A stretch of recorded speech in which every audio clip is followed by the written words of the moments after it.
Good afternoon, everyone. We will be starting in 2 minutes.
Good afternoon, everyone. Thank you so much for your patience as we got our technical difficulties sorted out. I think it's a little apropos as this is our very last meeting virtually, and we will be in person going forward. So hopefully the gremlins have all been worked out and we'll be able to have a smooth meeting from here on in. I'd like to start our meeting this afternoon with a roll call, starting with Ward 2. Good afternoon, Councillor Waterloo present. Councillor Veith present. Councillor Freeman present. Councillor Vassic present. Councillor Henry present. Councillor Bonigo present. Mayor Jaworski here. And Councillor Hanmer, Ward 1 present. In the spirit of truth-seeking, respect, and reconciliation, I recognize that I am one of many, many settlers who benefits from the lands cared for by Indigenous peoples from the beginning. We gather today and broadcast today on the Haldeman Tract, traditional territory of the Neutral, Anishinaabe, and Haudenosaunee peoples. We recognize the significance of the Dish with One Spoon covenant to this land, a peace agreement made between Indigenous nations before the Europeans arrived. It characterizes our collective responsibility to each other and Mother Earth to take only what we need, leave enough for others, and keep the dish clean. Building cooperative and respectful relationships is critical to creating a future together. We recognize and appreciate the enduring presence and deep traditional knowledge and philosophies of the Indigenous people with whom we share this land today. We have a couple of statements to share with you this afternoon, and I'd like at this time to turn to invite Brian Hill, our Indigenous Initiatives Advocate, to provide a moment of reflection on the James Smith Cree Nation and Weldon, Saskatchewan. Brian, over to you.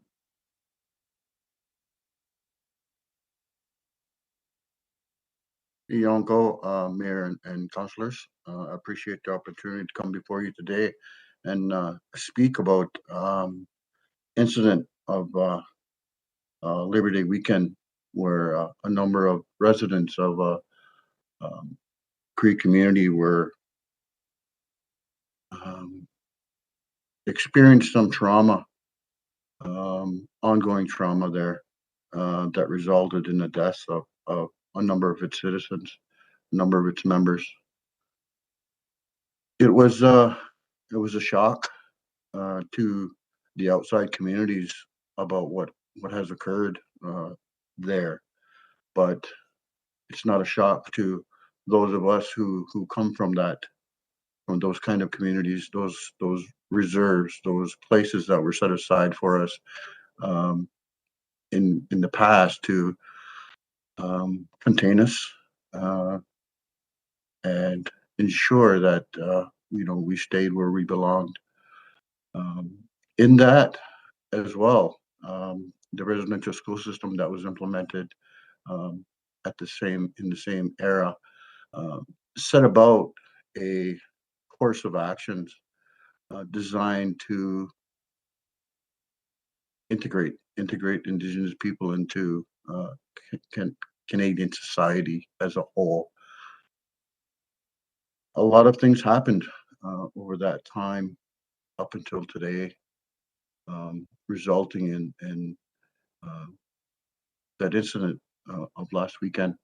That or 2 weekends ago that really impacted uh, a community in Saskatchewan, James Smith Cree Nation.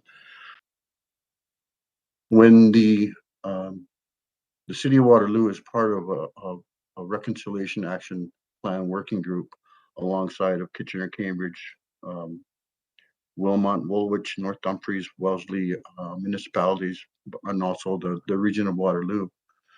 And it was at that meeting a couple days after that the incident happened that it came to discussion at that table.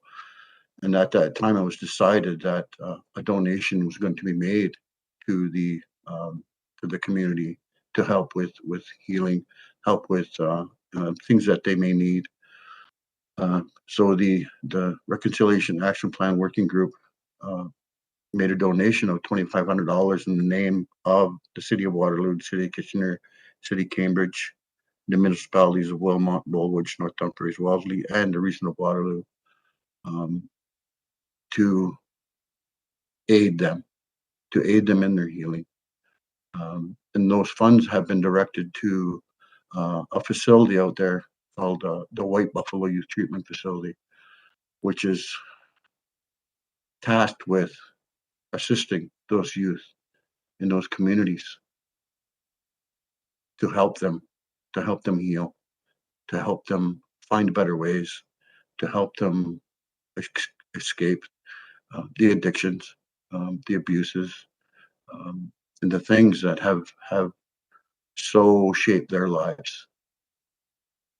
Those two young men who participated in this event, who perpetrated this event, who also perished, who lost their lives during this event, were part of that community. And what those community members deal with, what those community members feel, what those community members carry with them is that anger, is that hurt, is that abuses suffered by their parents, their grandparents, their great grandparents who were put through that residential school system. Like all our communities, all across Turtle Island, all across Canada, all of our communities feel that same anger, hurt, anguish, sadness, and pain. All of our communities carry that on a daily basis. There are times where that suffering comes to a point where things like this happen. And it's not, there's not really much anybody can do to stop it from happening. Although there are organizations like White Buffalo out there who do that work, who do try to their best to help those youth that are crying, that are sad, that are hurt, that are broken. Try to pick them up, try to heal them, try to put them back together, to show them that they have worth, that they belong, and that they are part of this beautiful thing we call creation. Some of us Some of us don't heal that quick. Some of us don't heal that fully. And those are the ones that we need to support the most. Those ones who do that work. Those ones across Turtle Island, across this country you call Canada. Those ones that uplift those youth and try to protect them, try to help them, try to share with them. And all our communities are grieving alongside James Smith Creed because we all see that. We all see that in our communities. We see the addiction, the drug and alcohol addiction. We see the abuses, the mental and emotional, physical abuses that we carry. We carry it in our blood memory. Those ones who have gone, those ones who have gone on, we honor their memory by doing the best we can. We honor their memory by healing our hurts and our pains so that they may heal where they are as well. So it is in doing that, is doing that work, is doing the work of reconciliation, which the city of Waterloo is a big piece of, big part of. They're doing that work from that side, from the other side of that boundary, that imaginary boundary that was put up between us. And like I said, some of us break through that boundary, and for others, that boundary breaks them. So it is with those events that are publicized, but alongside those many events that aren't publicized, our community gathers all across Turtle Island. Those healing fires were lit. Those ceremonies were held. Those people gathered and prayed and give thanks. Give thanks for what Creator has blessed us with. And we do our best. We do our best to carry on. We pick those ones up we can, and we carry them with us. We show them. We help them. We do our best to ease their suffering, to ease their pain. But it's going to take a lot of work. And again, I appreciate the opportunity to be able to share this with you. I know a lot of people don't have the opportunity to hear that. But again, being from my home community with the Oneida Nation of Titus First Nation, I am part of that. I am part of that world. And I'm also part of this world as well. And it's my responsibility to share the goodness of our lives, and also to share that badness as well. For that balance to happen, those things need to be talked about. Those things need to be shared. And it's with great humility that I sit here today to be able to do this for my people, to help them, to show them that people do care, that they do matter, that there is a better way. And I'm honored and grateful to be part of this as well. To appreciate your support, and I appreciate your kindness, and I appreciate your openness. And with that, I want to say, Uncle, for allowing me here today to share these words with you, Mayor, City Council, and various members of the community who have gathered here as well today. With that, I say, Uncle, thank you. Thank you for this time. Yanko Brian, thank you so much for sharing with us and helping us with our journey of understanding and providing us with the opportunity to hear and understand how people of Saskatchewan, specifically James Smith Cree Nation, are feeling, and that we are just at the beginning of the healing that needs to happen there. And I really appreciate your thoughtfulness and words today. Thank you. Yonko. The second statement that I'd like to read today is in relation to Queen Elizabeth. As we all know, last week, the longest reigning monarch in the history of the United Kingdom passed away at the age of 96. Her Majesty Queen Elizabeth II was a beloved leader by many in the UK and in Canada. We also know that the British monarchy can be a painful reminder of our country's colonial history, and we must continually focus on making meaningful reconciliation efforts with our Indigenous community. Queen Elizabeth herself acknowledged the harm inflicted on Indigenous peoples and the need for inclusivity and healing. At this time, we reflect on the grace and dignity with which Her Majesty ruled. She dedicated her life to serving the Commonwealth and will be remembered as a gracious and thoughtful leader. May she rest in peace. Please join me in a moment of remembrance in her honor.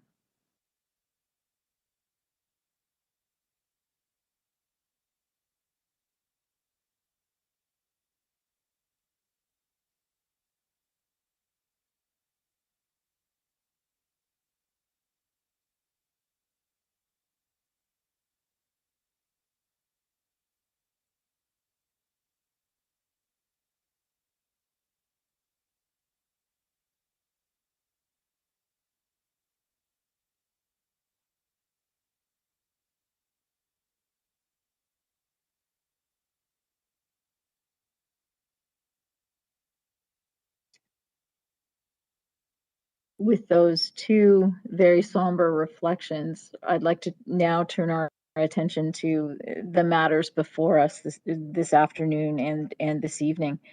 I'll start by asking if there are any disclosures of pecuniary interest and the general nature thereof. I do, Chair. I, Mayor Go Dave ahead. Jaworski, hereby declare a potential pecuniary interest in relation to Agenda Item 8B, listed as Municipal Election Compliance Audit Committee appointments, being considered at today's council for the following reasons: that I am personally on the staff recommended membership of this committee. Thank you, Mayor Jaworski. I too have a declaration of pecuniary interest in relation to Agenda Item 12B, listed as Official Plan Amendment Number 37 and Zoning Bylaw Amendment Z-22-08, Highgate Development Corp. 215 to 229 Lexington Road, being considered later this evening for the following reasons. I have a family member who is a partner in the firm providing consultation to the applicant. Any further declarations of pecuniary interest? Through you, Chair Hanmer, it's Councillor Freeman. I also have a declaration of pecuniary interest as it relates to Official Plan Amendment Number 37 and Zoning Bylaw Amendment Z-2208, Highgate Development Corporation at 215 to 229 Lexington Road. Again, as you said, it's for later this evening, and my pecuniary interest is related to my place of engineering employment. Thank you, Councillor Freeman. That moves us to item 5, which is our approval of minutes. Do I have someone who would be willing to move and second the approval of our minutes? We're out of practice a little bit. You can either raise your hand now or indicate in the chat, please. Moved by Councillor Vasek, second by Councillor Bodley. We'll start the voting with Ward 2, Councillor Bodley. Councillor Bodley in favor. Councillor Veith in favor. Councillor Freeman in favor. Councillor Vasek in favor. Councillor Henry in favor. Councillor Bonagor in favor. Mayor Jaworski in favor. And Councillor Hanmer in favor. That is carried. Moves us to the consent motion. Again, looking for a mover and a seconder. Councillor Vasek, thank you. Councillor Freeman seconds. And we'll start the voting with Ward 2. Councillor Bodley in favor. Councillor Veith in favor. Councillor Freeman in favor. Councillor Vasek in favor. Councillor Henry in favor. Councillor Bonagor in favour, and noting that staff have corrected one location. It had been listed as Ward 7, it's been corrected to Ward 6. Mayor Jaworski in favor. Councillor Hanmer in favor, and that too is carried. There are no items that have been removed from the consent motion, so that takes us to the staff report. The first one, Sandy Little will be providing an update on the strategic plan. And Sandy, I understand that there is a presentation. That's correct.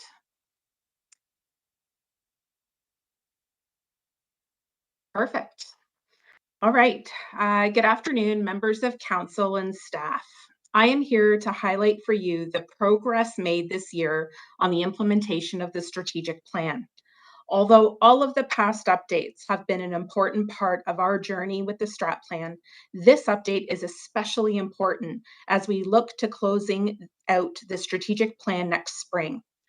I have been incredibly fortunate to have been able to see the evolution of this plan over the course of the last 2 years and see firsthand the amazing accomplishments of staff across the corporation as a result of the vision of council, leadership, staff, and our own community.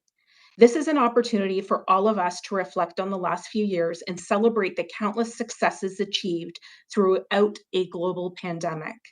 Examples of these successes have been included as part of this presentation to truly show all of the amazing work we have to be proud of. Next slide. I have divided my presentation into 5 components. The first, localization of the UN Sustainable Development Goals, or the SDGs. 2, ISO 37120 Sustainable Cities and Communities. 3, updates on the business plan initiatives. 4, citywide accomplishments outside of the business plan initiatives. And 5, a brief update on the 2023 to 2026 strategic planning process. Next slide. Localization of the SDGs. The SDGs look to identify the causes of inequality across the globe and balance the 3 components of sustainable development, including social, environmental, and economical. According to staff report CAO 2021-002, the process of localizing the SDGs may follow a 5-step process, starting with awareness, alignment, analysis, action, and accountability. The work over the last year has allowed us to move from awareness to alignment and then to analysis. We've been working on an in-depth analysis of the SDG indicators, which actually total 231. This is a lengthy exercise as not all of the indicators are applicable to municipalities. They were designed as part of a global framework, so it's requiring us to look at indicators and modify them to apply at a local level. Next, we will move to action and accountability, which will require us to use the voluntary local review completed by the University of Waterloo and the data available through the ISO 37120 reporting framework to identify the indicators that we can sustainably measure as we continue our work to localize the SDGs. Next slide. ISO 37120 Sustainable Cities and Communities. This is the first international standard on city data that is being implemented in dozens of countries by the World Council on City Data, or WCCD, and includes 104 indicators across 19 different themes. We began our involvement in the program starting in 2019 as part of a 3-year pilot program with WCCD and Infrastructure Canada. We are starting to see the data evolve over time, including identifying impacts of COVID on a number of the indicators.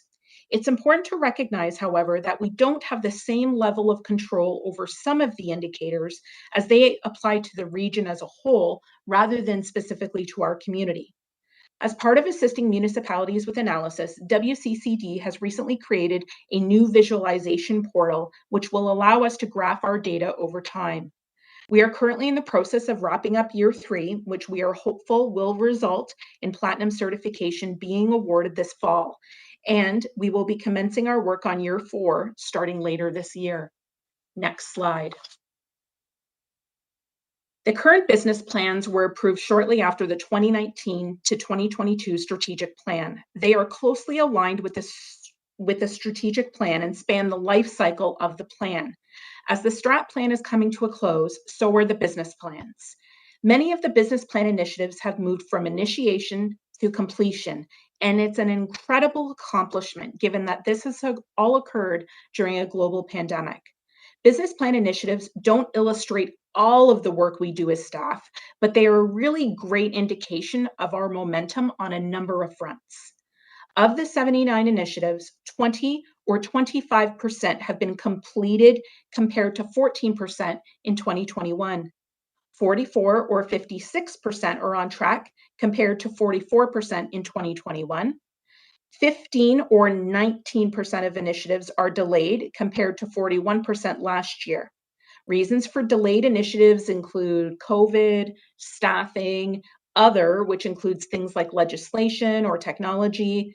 There's budget funding and tendering, as well as third-party delays. And no initiatives are on hold or canceled compared to one initiative in 2021.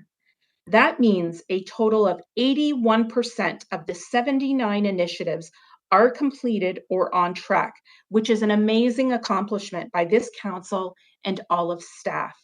Next slide. As I mentioned, so much of what we do is not captured as part of our business plans. As part of this year's update, I wanted to highlight some of the work happening in each of the 4 departments. In the CAO's office, our Indigenous Initiatives, Anti-Racism, Accessibility, and Equity Division is now in place, and the team is in the process of creating a strategic plan to chart out the important work that needs to be done in the coming months. In addition, we have launched a new internal EDI structure that looks to build on all of the progress we've already made. Economic development and planning staff have been key to extending the highly successful solar program, and economic development staff created a culture sector COVID recovery grant to help stabilize affiliated not-for-profit arts, culture, and festival organizations that have been vulnerable to pandemic impacts. The sustainability and climate change portfolio has fully transitioned to the CAO's office, with climate change adaptation now part of the overall portfolio. We have filled the Senior Sustainability Officer role, and we are now focused on implementation of Transform WR, our Community Climate Action Plan, our Corporate Climate Change Adaptation Plan, and the development and final approval of our Corporate Climate Action Plan, or CORCAP, in 2023. Lastly, the pandemic has created challenges for all of us, but our vulnerable population have been especially impacted. Staff is continuing to work with area municipalities in the region on various components of this work. We await the arrival of House of Friendship to their new Weber Street location, and we also worked with the Working Center on the extension to their lease for the site on University Avenue West. Next slide. Staff in community services has been especially impacted by changing COVID regulations. Thanks to them, community programs were able to continue to serve the needs of all of our residents. They were our front line throughout the pandemic. Projects that were on hold at the start of COVID have now resumed. A number of public education and awareness campaigns could be finally continued and in some cases initiated, including Backyard Hens, the Sidewalk Snow Campaign, and the amendments to the city's lot maintenance bylaw. Staff is also making incredible progress when it comes to sustainability and climate change by utilizing an emissions-free and automatic lawnmower, making us the first municipality in Canada to do so, as well as efforts from staff in facility design and management services, who are moving forward with a number of initiatives to help reduce the GHG emissions in corporate facilities following the council-approved energy roadmap. Finally, I want to highlight the importance of projects that allow members of our community to contribute to our progress on sustainability and climate change, including the ongoing development of community gardens across the city. Next slide. Staff and corporate services continue to advance work on a number of fronts across the department. Staff and asset management has been working to improve the forecasting ability of the city's decision support system to inform the infrastructure deficit as part of continuous improvement activities. Although planning for the municipal election is in full swing in legislative services, planning for this election actually started during the last election through an in-depth analysis of wins and tweaks to adopt as part of the next election. A successful municipal election requires an all-hands-on-deck approach. Although the budget is in fact a business plan initiative, I would be remiss not to highlight it and its importance as part of implementation of the strategic plan. The 2023 budget is a pivotal budget given rising inflation and addressing impacts of the pandemic. Thoughts are already being put toward the 3-year budget process. A merger between Waterloo North Hydro and Kitchener-Wilmot Hydro required a lot of involvement from staff across corporate services, which resulted in a $500 million company. The new name for the company was just announced late last week, Innova. The digital services strategy is well underway and will allow us to evolve to meet the demands of our community, which have changed given all of our reliance on digital communications. Staff and Human Resources has been instrumental as part of policy development and review, as well as procurement staff who created the city's social procurement policy approved by council earlier this year. And finally, legal services staff continue to work with divisions across the city to make all of these initiatives happen. Next slide.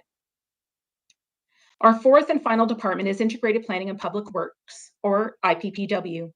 The housing and homelessness portfolio requires work from all departments and divisions, including staff and growth management, who are leading our efforts on affordable housing through the Affordable Housing Strategy and the Affordable Rental Housing Grant. In addition, staff and growth management are involved as part of the region's official plan review, while also leading a review of our own official plan. All the while, staff and development approvals and our building standards are continuing with review of countless development applications. IPPW is our frontline response when it comes to climate change adaptation, including staff and transportation services who deal with an increase in snow on a rising number of roads and sidewalks, and staff and city utilities who monitor our city infrastructure during extreme weather events. These events are increasing in frequency and urgency. Staff in active transportation has been working on a number of initiatives across the city, including creating multi-use pathways, sidewalks, and pedestrian crossovers. Finally, staff and engineering services has managed to deliver on a number of capital projects, including those in their business plan, as well as additional initiatives. Next slide. All of the work that we have done over the last year, and also during the life cycle of this strategic plan, will allow us to build on all of the progress as part of the next strategic plan. The work on the next strat plan commenced earlier this year. The RFP to engage a consultant as part of the upcoming process was released earlier this summer, and work is well underway. Engagement will be a key part of this strategic plan, especially in terms of equity-deserving groups through the development of the plan, but also as part of the ongoing relationships throughout the implementation of the plan. This will not be a one-and-done component of the strat plan. We follow a hybrid approach to our strategic plan, which means it's a plan for the community, but also for council and staff, with the hope that there will be increased ownership by staff of components of the strat plan this time around. I have been regularly meeting with strategic planning colleagues at the area municipalities and ensuring there is alignment with projects underway, such as the Wellbeing Waterloo Region mini survey. In terms of next steps in the new strat plan process, I will be meeting with a successful consultant later this month for the official kickoff meeting. The Municipal Service Satisfaction Assessment will take place this November, and for the first time will incorporate questions related to the city's budget process. We will be holding a hot off the campaign trail with council once again in January, and the hope is that the draft plan will be tabled in April, with the final strat plan approved by council in June 2023. Next slide. It takes all of us to do the work that's been done over the last 3 years. I know this because I've seen it happen during my time in this role. As regulations have eased, we've begun to chart a new path forward. We are a different community post-pandemic. We are now a more resilient community. We have seen many changes happen, and there are more on the horizon. However, with a strong team in place, we are moving in a new direction. The next strategic plan will provide a strong foundation that we can continue to build on, and I look forward to seeing all of the accomplishments as part of future strategic plan updates. Next slide. We will continue to move forward together. Thank you. Thank you, Sandy. That was a wonderful overview of everything that has been accomplished in during the pandemic and since we approved the strategic plan. We do have a couple of questions, so I'll turn it to Councillor Henry for a question and a comment. Thank you, Chair Henry, and thank you, Sandy, and through you to everyone that that has funneled information through to these reports that you've provided in the presentation. It's truly been a significant amount of work that you've been presenting on, and that staff and our community partners have undertaken to really deliver on Council's strategic plan. So I wanted to start by congratulating you and all of our staff teams and partners for the immense amount of work that's happened over the last 3.5 years since we approved the strategic plan, and really over this council term. It hasn't been an easy one, and we had a lot of curveballs along the way, but as sort of chair of the Finance and Strategic Planning Committee, I wanted to lay out my thanks and appreciation for all of the work that's in here. Indeed, this was perhaps the most strategic of our strategic plans, and I know that in getting to this plan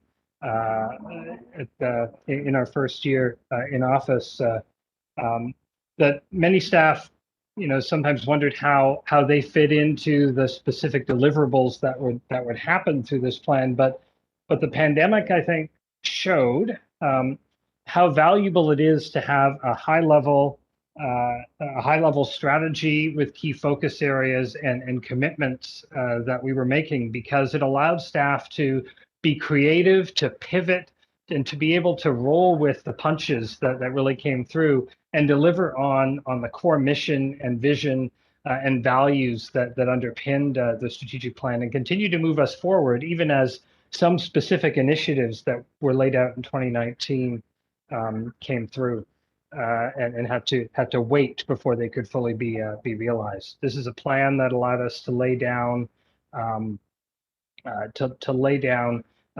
deliver on some long-standing commitments, to make a bunch of plans and some serious investments, all of which will allow the next council to be well positioned to continue to deliver on these items. So I start with thank you, Sandy, and to the whole staff team for being able to deliver so much of this council's plan, and to pivot and be creative to deliver on the goals, the broader goals as the changes came through.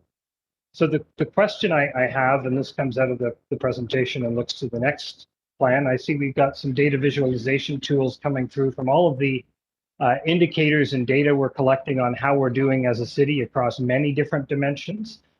Sandy, I was wondering if you could comment on that path of sort of data gathering to sort of measurements and sort of data targets and accountability measurements that we can see in the next plan going forward. So we've done a lot of work this term to build up some of those data repositories. So can you give us some look ahead on what the next plan could look like in terms of translating that data into sort of measurements and targets to really drive the strategy to the next level? Sure. Through you, Chair Hanmer, to Councillor Henry, it's a really good question, because as you know, there are so many different types of indicators and amazing data that we're collecting. But the real strength of all of that data comes from reporting on it and being able to tell that story. And I know just through the CAO's office, obviously, I have the most experience with the ISO reporting framework, but as well as any indicators that the new strategic plan could potentially include.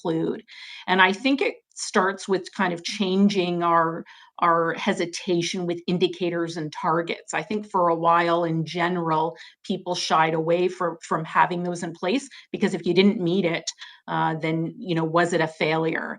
And I think it's about kind of changing that narrative that that's not actually the case. It's an opportunity for us to redirect if we don't meet those targets. But we need a goal and we need a plan, and that's what those targets provide.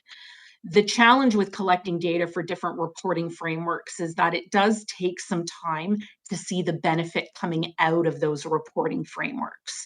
So in discussing it with WCCD, I understand that we're going to really start to see the benefits of all of the hard work that we've done, and staff across the corporation have helped with that project. It's going to take about 5 or 6 years to start seeing that data and start seeing those stories emerge. And the real challenge is, how do we incorporate it as part of that next strategic plan?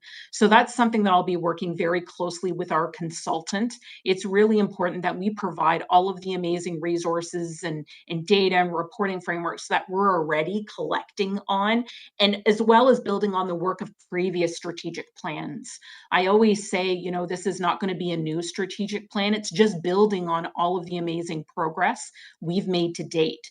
And the big challenge will be making sure that we keep the indicators to a workable amount, because as you know, there's so many different reporting frameworks. The SDGs alone have over 230 indicators.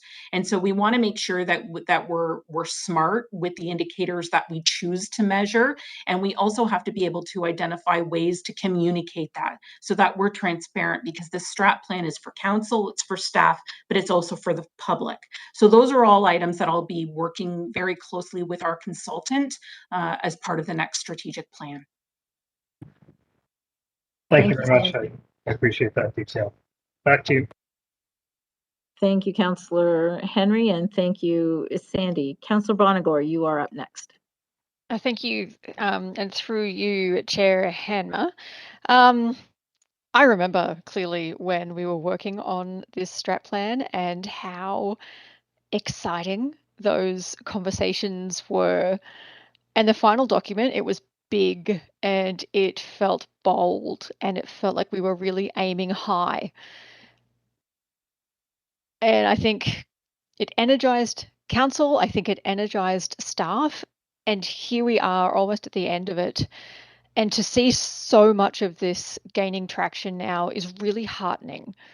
So I want to, first of all, just thank staff for digging into this. I know a lot of work was already underway, and personally, as a councillor, this document has been extremely helpful, and it's grounded my work for the for the entire term. So I just want to reassure everyone who's worked so hard on it that we really took it to heart. And seeing all of this in the wrap-up report, it's really positive. Even though, you know, you said there's almost 20% of the items may not be done or on track. I mean, 81% are, and that's really very strong given what we have just come through. I just wanted to touch back, Sandy. You pointed out that this is a document that has many, many inputs, and the strategic plan, it's for the city, it's of the city. Going forwards, as the new one is being developed, how will residents be able to remain aware of the process and potentially, you know, have a say, whether it's through their councillor or through some kind of outreach through the city? Can you give us just an idea, if anyone is listening to this and getting a bit excited, how might they be able to capitalize on that? Sure, great question. Through you, Chair Hanmer, to Councillor Bonagor. It's a really, really great question. It's certainly something that is a bit of a challenge because we follow a hybrid approach. As I mentioned, we want to make sure that this is a strat plan for council, that it's a strat plan for staff, but especially for our residents within our community. And we want to make sure that as part of that, we're engaging with them. So in terms of how that's going to occur and roll out over over the next several months. I'll be working very closely with our consultant because we live in a different world now, as you mentioned. And so the opportunities and ways that we're going to engage are going to be different. We will have, my hope is that we're going to have a mix of different types of engagement. Hopefully, if restrictions allow, and if we keep moving in the direction that we're moving in, we'll have some in-person engagement opportunities.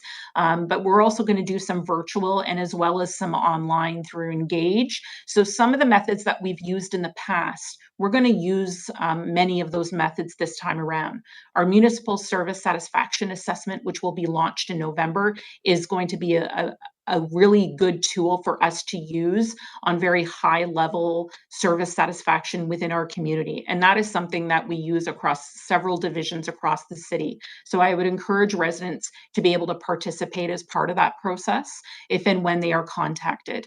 We're going to make sure that we update the website. We're going to update Engage with different opportunities to be able to engage. And I think that the big thing and the thing that I want to do differently, or at least build on the progress that we've already made, is being able to engage equity deserving groups.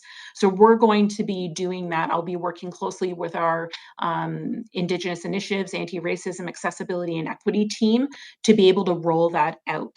We are not going to get it done perfectly, but it will be a starting point for us for future plans. And I think the big difference with this strategic plan as well is I want to ensure that we have ongoing engagement. It's not just a matter of engagement of the creation of the plan, but also how it's being implemented and building those relationships that we're building with all of the residents in our community. So I would encourage residents to sign up for notifications through Engage once that's available and once that's been developed. Council meetings will include a number of different sessions, including Hot Off the Campaign Trail, which was a really, really successful session last time around. That will be sometime in January, so I do encourage residents to look out for that. And certainly if there's any questions or anything, they're welcome to contact me as the staff lead for this project as well. Fantastic. Thank you so much for such a detailed answer. Thank you. Thank you, Councillor Bonagor. Mayor Jaworski. Thank you very much. Through the chair, I think Mr. Anderson must be one of the luckiest people in the world. And by that, I mean for choosing to bring back the executive officer concept, probably around 2015, and somebody to shepherd along and to help track the strategic plan, which is so important to council and staff. And I think back to Brad Witzel and Adam Lauder with Anna Marie Cipriani as well, and today Sandy Little, that each one has brought continuous improvement, more excitement to the strategic plan in tough times. And I think the only thing that's really gone wrong in all the years was the time when Adam spilt water on the computer keyboard in the council chambers. And what was wrong with that is it didn't kill that old computer. So I'm sure the clerks would have been happier if it would have been a bit more water. But great team. So I'm passing along from council to you, Mr. Anderson, through to the team. Job well done on everyone on the strategic plan, and thank you very much, Sandy. Thank you, Mayor Jaworski. I think we all echo those comments. It's been exciting to see it come to life. It's certainly driven by the staff to enable all the activities that have happened.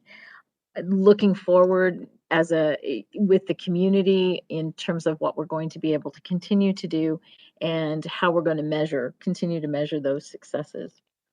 With that, I don't see any other questions, so could I have someone move and second to accept the report?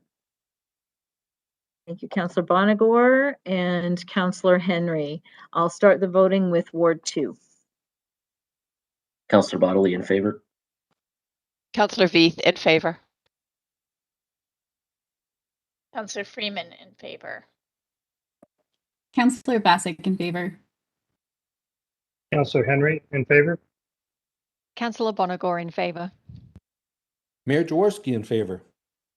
And Councillor Hanmer is in favor as well. So that is unanimous. And again, congratulations and thank you to our staff.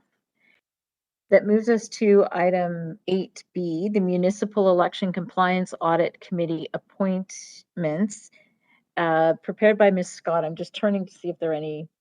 There's no presentation. Are there any questions? And Mayor Jaworski is leaving for this particular item. Thank you. Any questions from council? Seeing none, could I have someone move and second to accept the staff report CORP 2022-027 being received for information?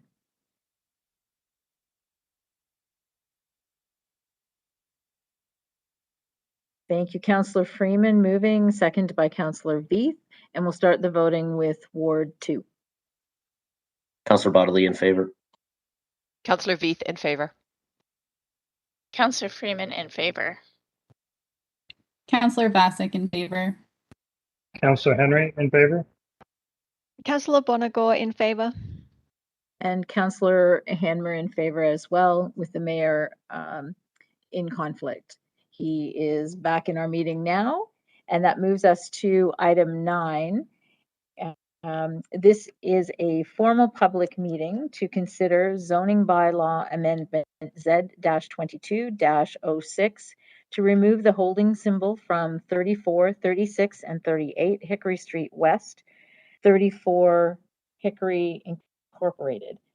Any person who wants further notice of this application, including the passage of any bylaw, should contact the planner, Rita Zillick, at 519-747-8650 or at Rita, RITA.SZILOCK at Waterloo.ca, spelled as RITA.SZILOCK at WATERLOO.ca.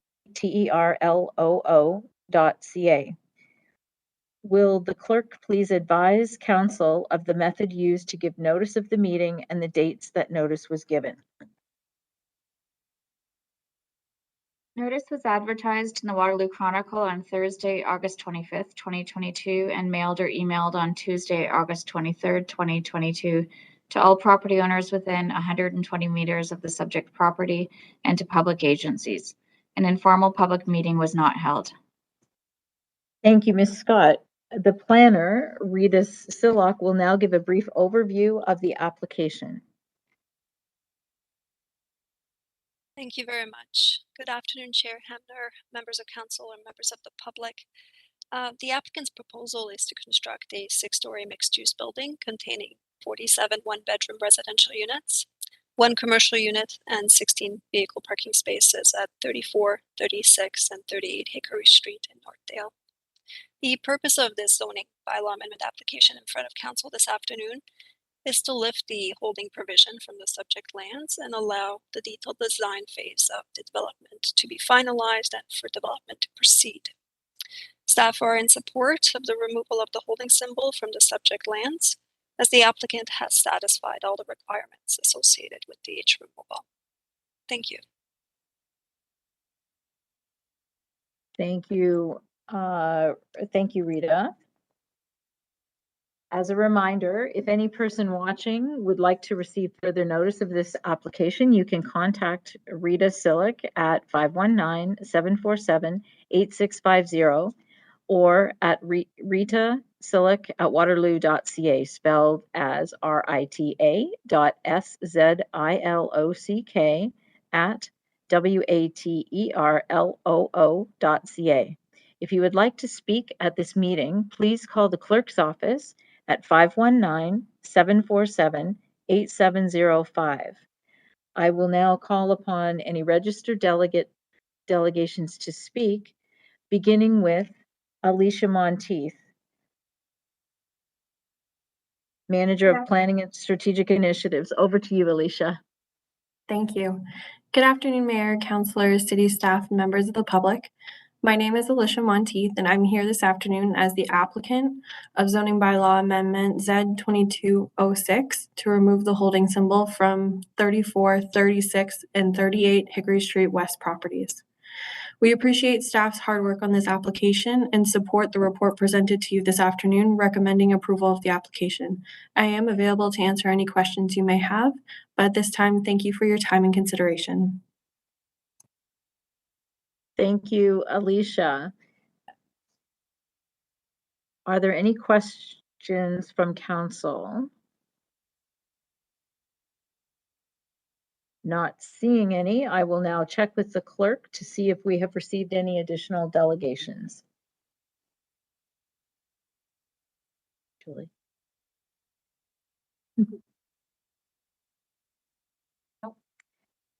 As the clerk informs me, there are no further speakers. This formal public meeting is concluded and the application is now open to council for a motion and debate. Are there any comments or questions from council? I'm seeing Councillor Henry wishing to move and then comment. We'll just hold for a second to see if there are any other questions. And we do have a second from Mayor Jaworski. Councillor Henry, over to you.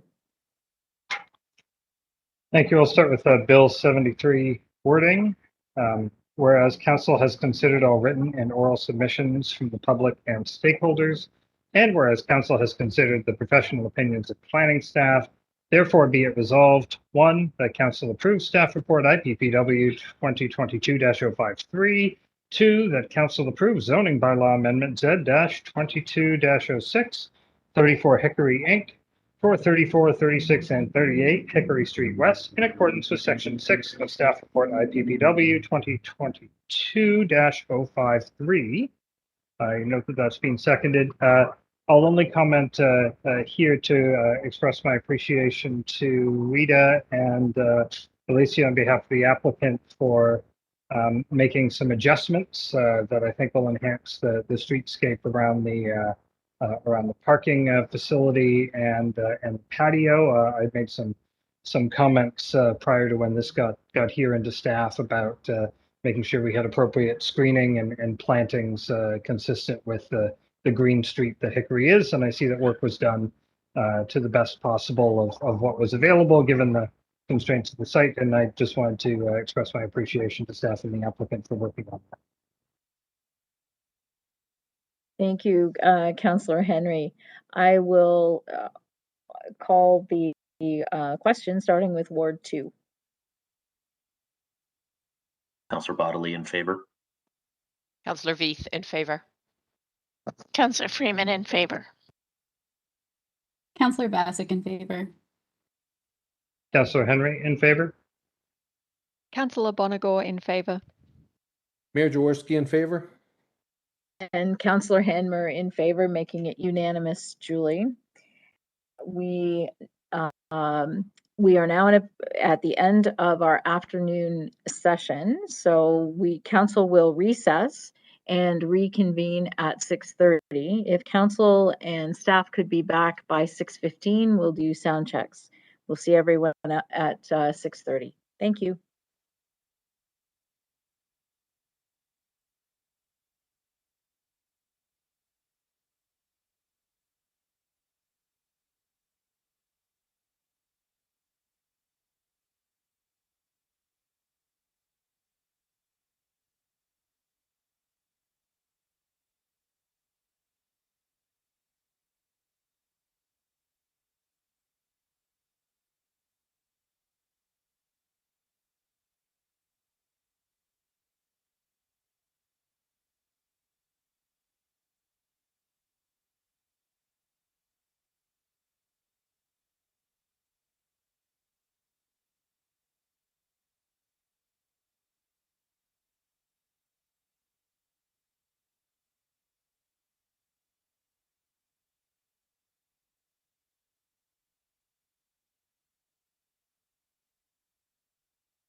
Hi, it's Jen. Hi, Councillor Vasek.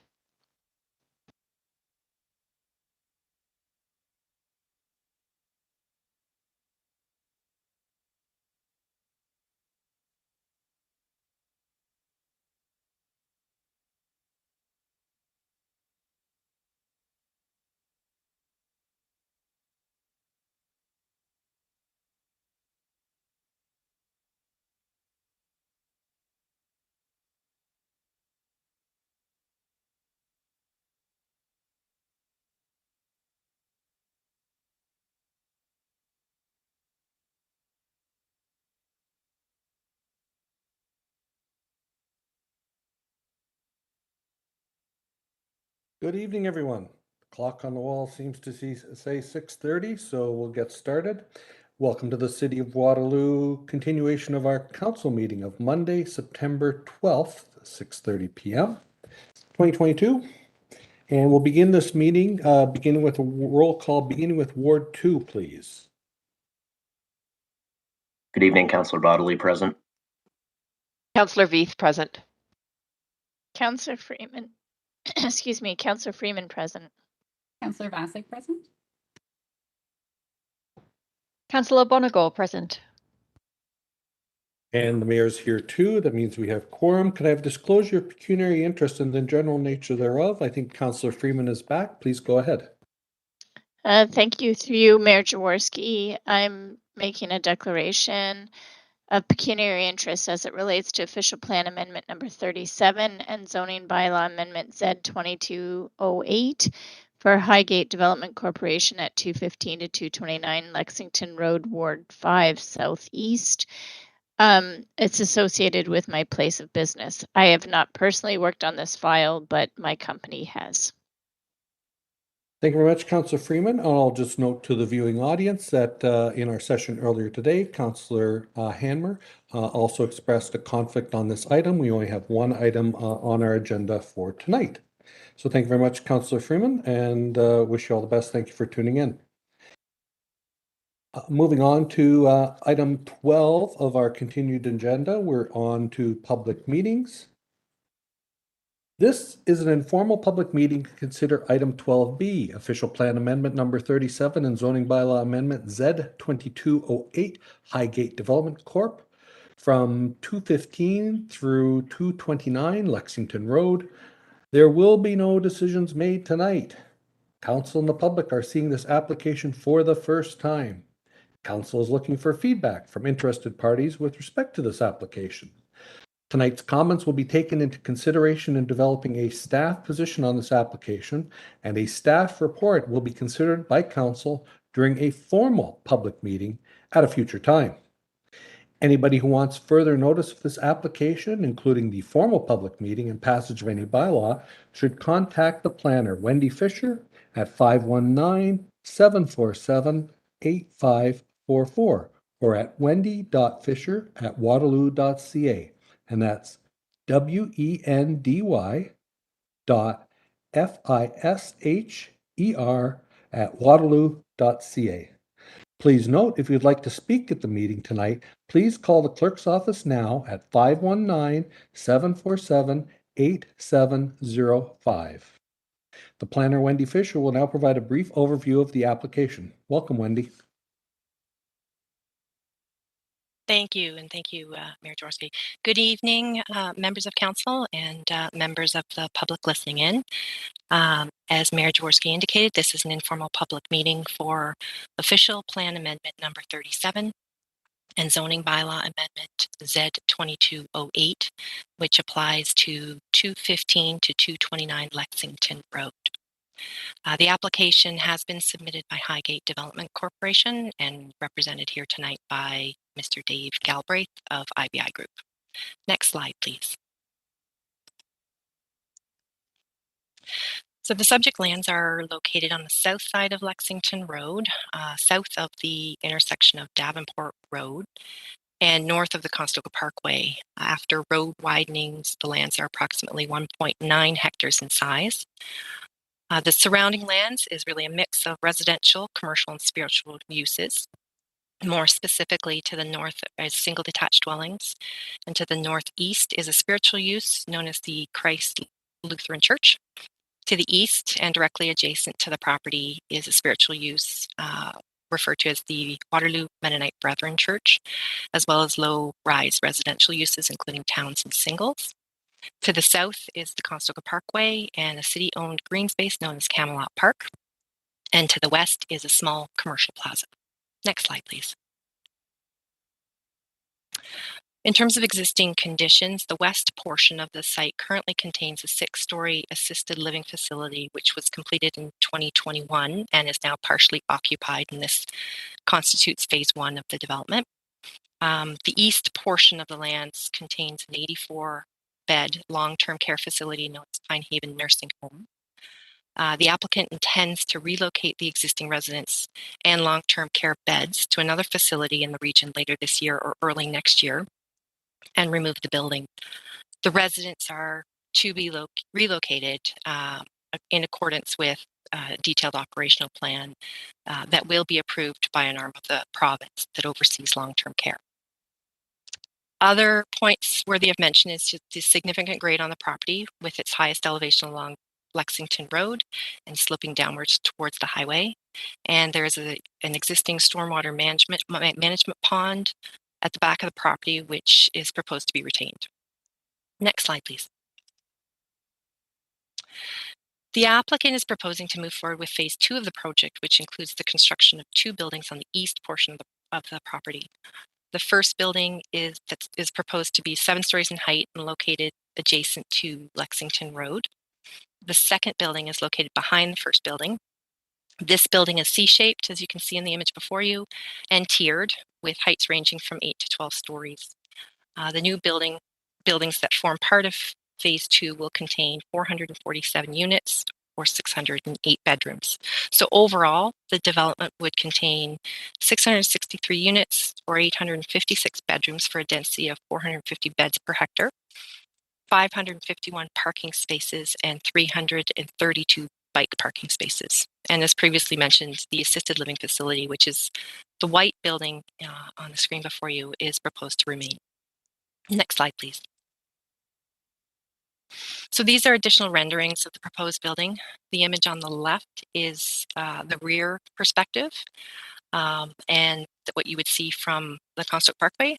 And the image on the right is from Lexington Road looking southward, southwest at the site. Next slide, please. So here is the conceptual site plan of the development. There are 2 existing full movement accesses, which are seen in the red arrows on the screen before you from Lexington Road. There is some surface parking along Lexington Road and to the east of the existing building, with remaining parking to be located under the back building, which is shown here as Building B. A driveway is proposed to run along the easterly property line, and there is an outdoor courtyard proposed at the rear of Building B to provide some common amenity space. Next slide, please.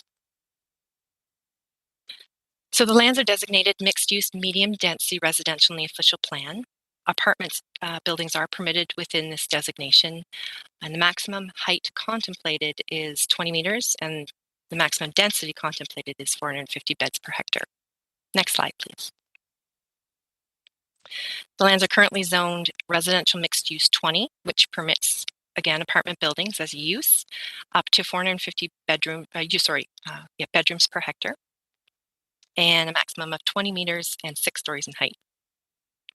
Site-specific bylaw C99 was also applies to the lands, which provides for parking rates for the assisted living facilities and long-term care facilities, as well as minimum setbacks from the provincial highway and other property regulations. Next slide, please. So at this time, the applicant is requesting an amendment to the city's official plan to add a new site-specific provision to the property that would permit a maximum building height of 40 meters. Next slide, please. The applicant is also requesting to add several site-specific provisions to the existing residential mixed-use 20 zone, and these include an increase of building height from 20 meters to 40 meters, reduce the low-rise residential setback along the easterly lot line from half the height of the building, which is approximately 16.65 meters, to 9.2 meters. Increase the maximum driveway width from 7 meters to 7.3 meters. Reduce the landscape open space requirements from 30% to 26%. And reduce the parking rates for the assisted living facility, which includes a full kitchen, from 0.7 spaces per suite to 0.48 spaces per suite, which would be a reduction of 11 spaces. A residential rate of going from 1.15 spaces per unit to 1 space per unit, which will reduce the requirements for parking for about 68 spaces. And visitor parking being reduced from 0.1 spaces per unit to 0.05 spaces, for a reduction of about 22 spaces. So overall, parking would be reduced by about 100 spaces, or it represents about a 15% reduction. Next slide, please. So the applicant has completed a number of studies and plans, which are all currently circulated to the commenting agencies and have been posted to the city's website for access, and the public is invited to review and provide feedback. Next slide, please. After tonight's informal public meeting, staff will prepare a summary of all the comments received for the application, and we'll start to work through the issues as required. And then at that point, we will prepare a report containing recommendations for council's consideration at a future formal public meeting. That would conclude my presentation, and I'd be happy to answer any questions. Excellent as always, Wendy. Does any counselor have questions for staff? Please remember this is an informal public meeting and only questions of clarification may be asked. Council members should not express any opinions at this point. First up, I have Councillor Vasic. Please go ahead. Thanks so much through you, Mayor Jaworski. Thanks very much, Wendy. I have just a handful of questions. One is just coming up for me in one of your slides. Oh my gosh, our family is really crazy today. Well, I shouldn't use that word, but things are wild here, so I'm getting very distracted by big noise in the background. So apologies if I'm not super focused at the moment. But just it looks like it's staggered, and it looked like that from the plans that I saw before, but I don't know why I didn't catch this before. But so is it proposed that by Cadbury there it's 8 stories? I thought that was going up higher in the middle and then coming down to 6 on the outside. Is that so? It's 8. Was 6 considered on the outside? I think there was, through you, Mayor Jaworski, to Councillor Vasic. Yes, I do think there was, I did discover a typo in one of the plans, but what was before you on slide 4 is accurate based on my understanding of what's being proposed.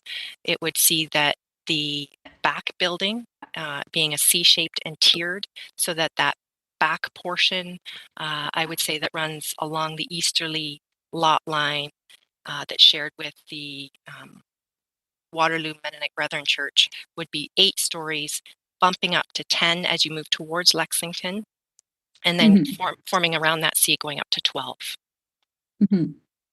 Was 6 stories considered there? And if not, why not? If so, how did it get to 8?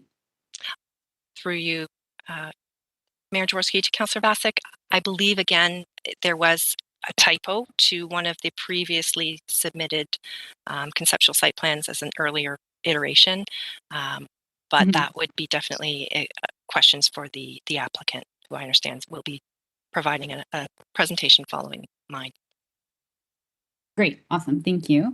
And then questions about urban design. Back when the first phase, it was one of my first meetings with staff and Highgate. And staff and Highgate were talking about just what the building would kind of look like from the expressway. And my understanding was that quite a lot changed from the first application to later applications, where there was sort of a big theme of that meeting in the first phase was like, we want things along the expressway to look really nice and striking, and kind of gives a feel for what Waterloo is like along the expressway. So I'm just kind of curious, like, in terms of the alignment between the design of this phase 2 and phase 1, will there be alignment? Have you talked about how they'll kind of coordinate with one another and what they'll look like from the expressway? And are you, is staff satisfied with what this looks like from the expressway? Or sort of like, you can even see in the existing building, there's sort of like, it goes in and out. And when you drive by, it has that sort of dynamic, phase 1 has that sort of dynamic feel. Will phase 2 have that dynamic feel? Through you, Mayor Jaworski, to Councillor Vasic, good question. I think at this point, it's a little early for me to share any thoughts or render any decisions, but staff are currently reviewing everything about this application, including the urban design. I can note that the applicant will be required to meet urban design objectives of the city that are contained within the official plan in the city's urban design manual. And as I say, we will be keeping those policies and that framework in mind as we review the application ourselves. Again, for the purposes, and typically for the purposes of an official plan and the zoning bylaw, we do typically get renderings of a lower resolution. Applicants will typically look to polishing the urban design and those details as part of a site plan application. But again, that would probably be a good question for the applicant as well in terms of providing what inspired them with this particular design. Okay, great. And just a follow up to that, did phase 1 meet the city's urban design guidelines in the initial phases? I know there was another staff person working on this in the first phase, so you might not know. So sorry if I'm putting you on the spot, but do you think that it met it, or would maybe Joel, if Joel might remember, but met it in the first phase early on, or like is the design of phase 1 sort of going above and beyond the design guidelines, or is it within the design guidelines? I'm just curious what we should be expecting when it comes back for the formal meeting. Should we be expecting something that looks like phase 1, or should we be expecting because that's in the urban design guidelines, or was that above and beyond, I guess is my question. Through you, Mayor Jaworski, to Councillor Vasic, I think that, again, you're right. I didn't work on phase 1, so I'm a bit in the dark on this particular item. The fact that it was approved would suggest to me that it did meet requirements of the city. There is nothing within our guidelines that specifies that this particular building has to match or reflect what was brought forward in phase 1. Again, we'd be looking for a high quality finishes, high quality urban design, and that's what would be our test for this particular build. Again, originally, as I understand it, this particular site was intended to be developed with long-term care and assisted living facilities in mind for the total of the site. So bringing one building forward with the intent of having a second phase to that building would make sense, that you would have buildings that sort of mirror or mimic one another.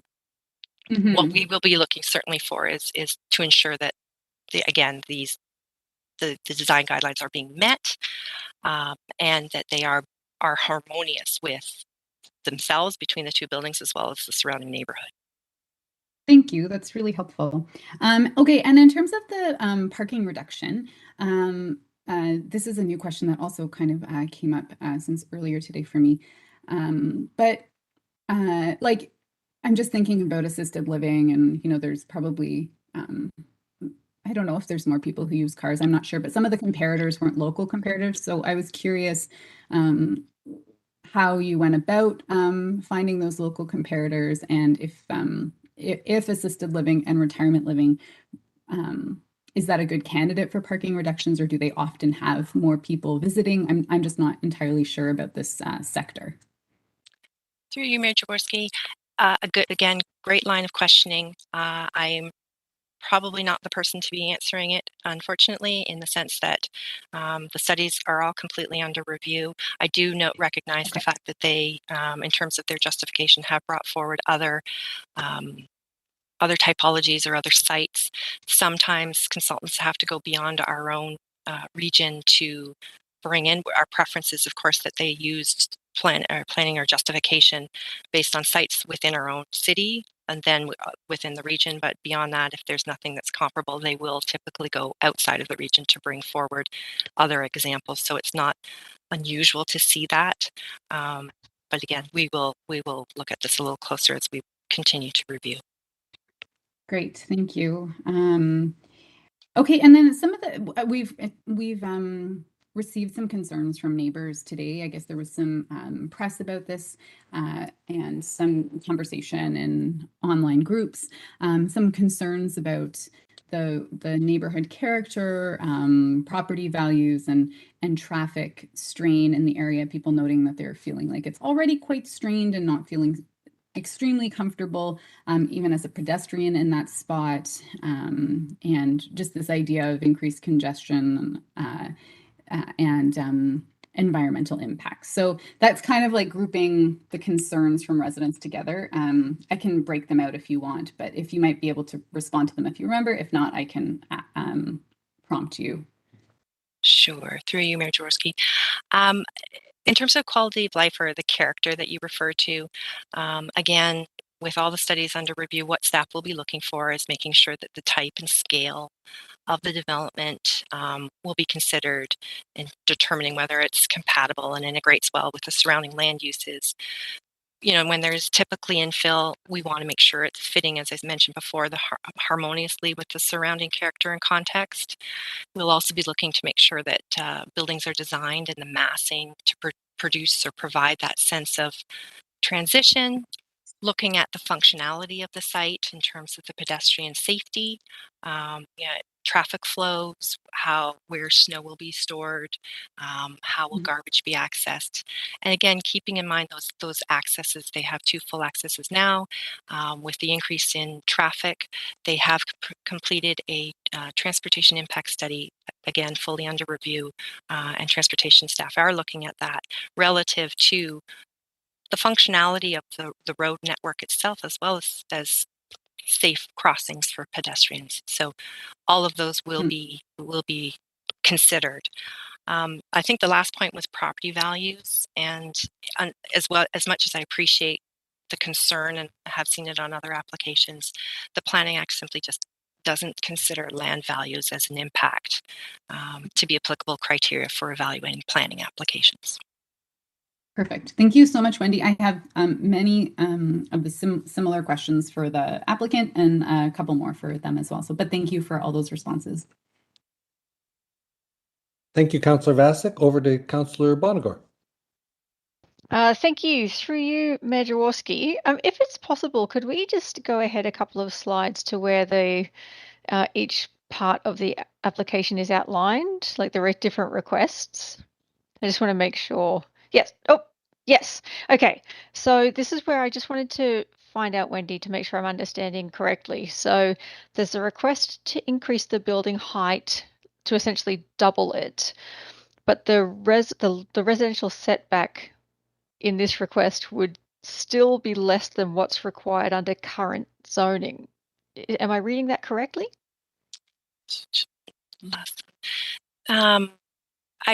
They're two separate requests.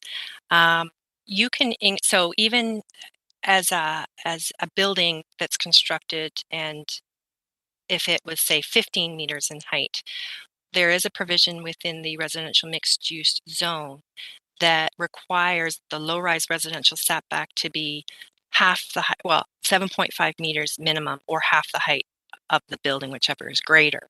So if the building was proposed to be 15, I'm going to round it down to be equal, but something like 18 meters, for instance, then they'd be required to come forward with a setback of 9 meters. So that low-rise setback is tied to the height that's being brought forward. Okay, but so if it was if the plan came forward, or if the proposal was within zoning, though, if it was a 20-meter tall building, the setback, like that 9-meter setback, would be more in line with a 20-meter building, correct, rather than a 40-meter building. Through you, Mayor Jaworski, that would be correct. Okay, thank you. I just wanted to make sure that I was understanding what is in front of us. Could we sorry to keep playing with the slides. Can we go back to the one we were on, please? I think it was slide 4. Perfect. Is this may be a question for you or the developer, and it may be too early in the process, but is any of this that we're looking at proposed to be green space? Through you, Mayor Jaworski, there is it may be better to be seen on slide 6, just to add to the jumping around. Love it. There is, as you can see here, there is green space that would be shown in terms of around the perimeter of the site, and more so towards the south portion of the property toward adjacent to Conestoga Parkway. That is also where the you'll see the triangular white area. It's a stormwater management pond. There is a trail that leads from the existing building down to that pond right now, and they do have a bench by the pond. So that would be what the green space, as well as further up along the sides of the buildings, would consist. Okay, and from what it looks like, there's that small courtyard at the bottom of building B, and that's next to, is that a parking lot? It is the courtyard that's proposed at the rear of building B is common amenity space outdoor, and it is on top of the parking structure. Okay, thank you. It may be too early again in the process to speak to this, but I was just wondering, it looks very much that the building B is kind of aiming to be nested within the existing building and building A. Do we have any idea at the just rule of thumb right now how wind might behave in this kind of environment, kind of between the buildings? Through you, Mayor Jaworski, a little early for me to tell you. I knew they have completed a wind study, and it is under review right now. Okay, that's fair enough. And we're going to jump back to slide 4, if we may, please. Sorry to whoever's doing all the jumping. So it looks to me as if the development, as you said, there's a notable decrease in the property height. So it looks like the buildings have all kind of been leveled off to match the Lexington ground level. So is it correct to understand, like, is that what's happening here? Is that what we're seeing? Through you, Mayor Jaworski, the buildings themselves, I would say the front building, or referred to as building A, or where you see the 7 stories. Again, this is a very hard image to convey because it's the bird's eye view. It doesn't really give you a sense of height. It is 7 stories, whereas the existing building at that front is 6 stories or 22 meters. So the corner of building B at the back, that's closest to the existing building, will be 12 stories. So And it is will be higher. but that's 12 stories from that flattened base that looks to be raised up to meet the Lexington level, to make a flat building level. That is correct. Okay, so how much additional height is there underneath that building from the ground? I'm just trying to work out how big is this going to look from the ground? Through you, Mayor Jaworski, they are proposing 2 levels of parking in the parking structure. So from Conestoga Parkway, for instance, you'll see the 2 levels of parking, and then on the left side of building B will be 12 stories on top. On the right side will be 8 stories on top. Okay, so it's 12 stories as measured from Lexington, but when viewed from the Parkway, it would look more akin to 14. That is correct. Okay, thank you. That's just what I was hoping to understand. Thank you very much. That's all from me, Mayor. Thank you, and I'll turn the floor over to Councillor Henry, please. Please go ahead. Thank you, Mayor, and thank you, Wendy, for walking through some of these preliminary questions from Council. What I wanted to get a sense of from you was sort of the city's sort of planning review of the height request and how we're approaching that and how we're being asked to approach that with sort of regard to the applicant's plan justification report. I think in the before time, I mean, Section 37 for height bonusing was how we've considered similar applications in the past, but that option disappears next week. So it's not something that is requested to be considered or could be considered here. So in the absence of sort of the Section 37 height and density bonusing in exchange for community benefits, option, how are we how do we assess the request to effectively double height on this lot? The applicant seems to advance but not request the idea that this could be a node and that therefore we could look at it.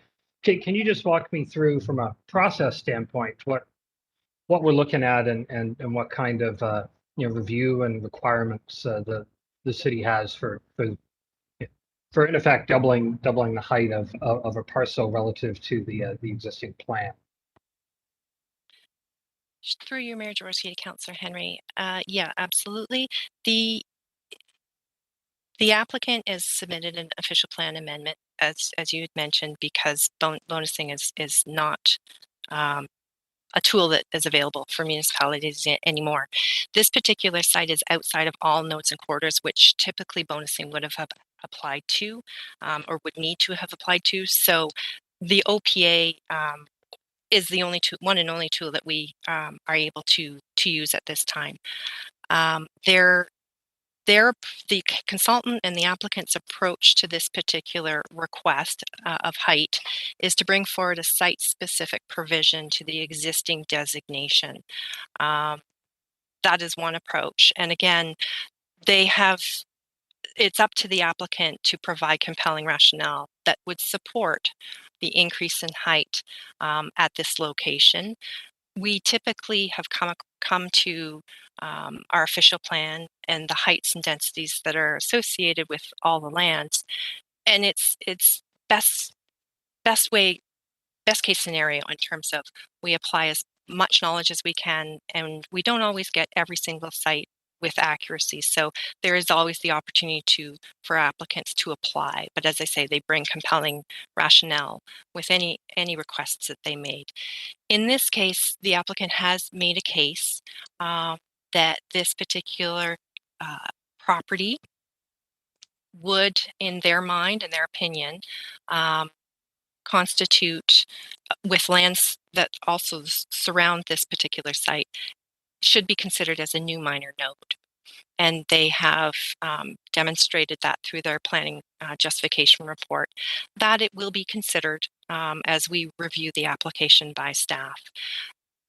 They've also taken the point of view to say, if that is not a consideration that staff is willing to take, then the alternative would be to propose a site-specific policy area that would allow for that increase in building height on the subject land.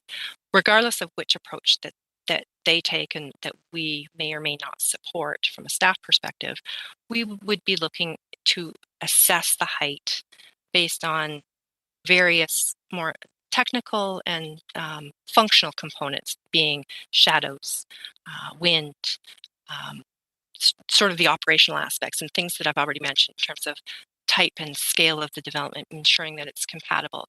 Another important piece to me is looking at the building design and massing to provide a sense of transition to that low-rise neighborhood. So those are the types of tests that we would be putting the request to, regardless of how the approach that's taken. Thank you. That's helpful. Further to that, I mean, setting aside sort of the yield, the density off of these sites, and looking at height and massing and form. In effect, the applicant is asking for the height from the residential mixed use 40 zone, but and inside the density of the residential mixed use 20 zone. But my recollection is that in the 40 zone, there are a number of performance criteria from urban design that have migrated from sort of guidelines in urban design into specific requirements around towers, setbacks, and separations and heights that exist when you are in our zoning categories higher than, RMU 20, higher than 6 stories, that we start to have sort of tower specification requirements. But none of those have been, suggested or offered here as site-specific criteria on zoning.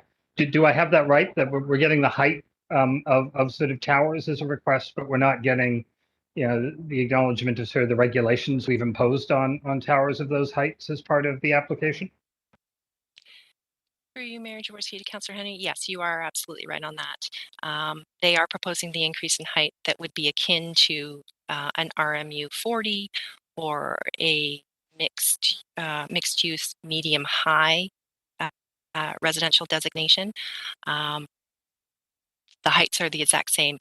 You're absolutely right on the fact that that next level, when going from RMU 20 to RMU 40, does introduce a number of built form regulations that are required, typically of buildings that are 12 stories in height, things like tower step backs and building footprints.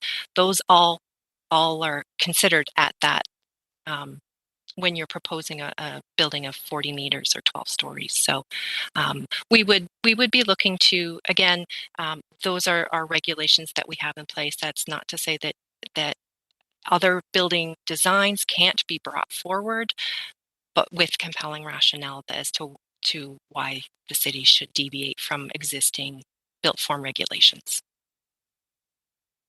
Thank you, Wendy.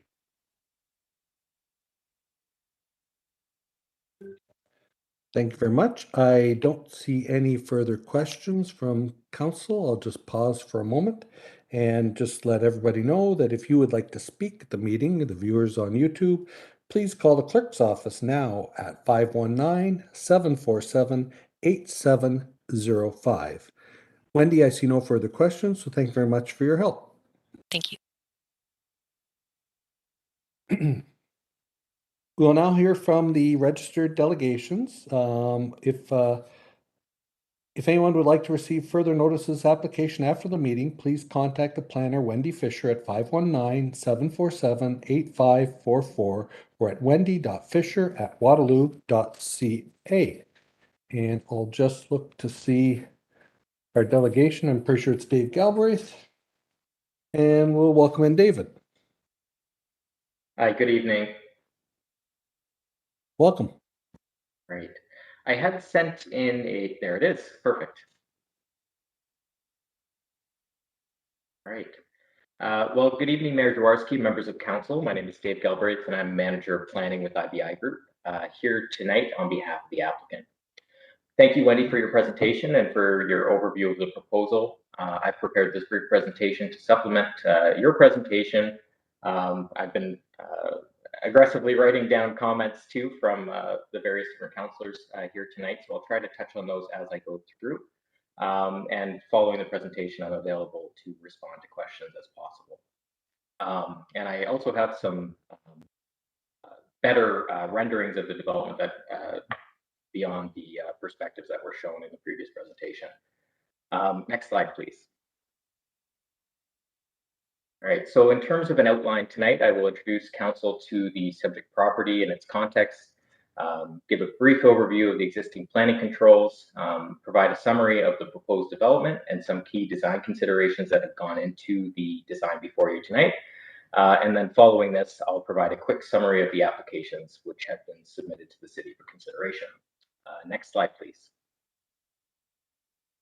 So this slide shows the location of the subject property at 215 to 229 Lexington Road in Waterloo. As you'll see on the following slide, the site currently contains a 6-story L-shaped retirement residence along the northern and western lot lines and Pine Haven Nursing Home. The site itself has a significant grade change from its high point at Lexington Road to the rear of the site. As you can see, the site is located immediately south of the intersection of Lexington and Davenport and northeast of the Conestoga Parkway. The site also abuts a small commercial plaza to the immediate west and Waterloo Mennonite Brethren Church to the immediate east. To the south of the site, adjacent to the highway, is a city-owned Camelot Park, which terminates at Camelot Court. And this includes a trailway that leads to Sandown Public School. And that trailway will eventually extend to Lexington. The site is also in proximity to existing residential neighborhoods, including a townhouse development along Cadbury and Camelot Court to the southeast, single and semi-detached dwellings along Barstow Crescent, and primarily single detached neighborhood to the northwest along Lexington. Next slide, please. So this slide shows photos of the existing 6-story retirement home in the top left corner. In the top right is Pine Haven Nursing Home, which is proposed to be demolished to make way for the redevelopment. I do note that the long-term cares within this facility are slated to be moved to another facility in the community under the direction and oversight of the Ministry of Health, as Wendy had noted. The photo in the bottom left shows the adjacent Waterloo Mennonite Brethren Church, which abuts the majority of the eastern property line of the site. And then the photo in the bottom right shows the closest dwellings to the site on Cadbury Court to the southeast of the development. I want to note that the closest dwelling to the proposed building is located about 30 meters from the closest portion of the new building. Next slide, please. The next couple of slides show the existing municipal land use planning controls which apply to the site. Given that Wendy has gone through this, I won't dwell on them for too long, but I did want to note that both the official plan and zoning bylaw contemplate the use and development of the site for medium density purposes with permitted building heights of 20 meters, which is the main reason for the OPA and zoning bylaw amendment. In addition to regulating building height, both the official plan and zoning bylaw do contemplate a maximum density of 450 bedrooms, which is proposed to be maintained through the redevelopment of the site. So this slide here does show the official plan land use designations. Next slide, please. So this slide shows the height restrictions from the official plan. As you can see, the current restriction is 20 meters. Next slide, please. And then this slide shows the existing zoning, which applies to the site. And then there's a subset in the bottom right, which shows site-specific zoning bylaw 99, which applies to the property. Next slide, please. So this slide shows the proposed site plan of the development, and I've added some boxes showing the height of the different wings of the development throughout the site. As shown on the plan, the development contemplates the development of 2 new buildings on the site with a total of 447 units and 608 bedrooms. The development will include a mix of 1-bedroom, 2-bedroom, and 1-bedroom plus den suites. 164 of the units will be 2-bedroom suites. Building A, which is the building closest to Lexington, is a proposed 7-story building oriented towards the street at the front of the site. It's been aligned with the front facade of the existing building, as you can see on the plan. Building B is a proposed U-shaped building, which is oriented generally towards the highway. As you can see on this slide, the development will feature its tallest portion in the center of the site, being the 12-story western wing of the U-shaped building. From this point, the height of the development will generally step down towards the property lines. So 7 stories at Lexington, and then in the U-shaped building, stepping from 12 to 10 to 8 stories. And as you can see, the majority of the 8-story portion, it doesn't actually show on this slide, but on the renderings on the following pages will show clearer. The majority of that 8-story facade will actually front onto the surface parking lot of the adjacent church property. The terracing of the development has been done to minimize shadowing and overlook of the development, particularly towards the east and the southeast, which are the closest residential dwellings. The development proposes 2 entrances to the site, both of which are in the same general location as the existing entrances. In response to some comments received earlier on, it's the intention of the developer to limit left turn movements to the signalized intersection at Davenport and Lexington, whereas the entrance on the eastern side of the site is proposed to be a right out entrance.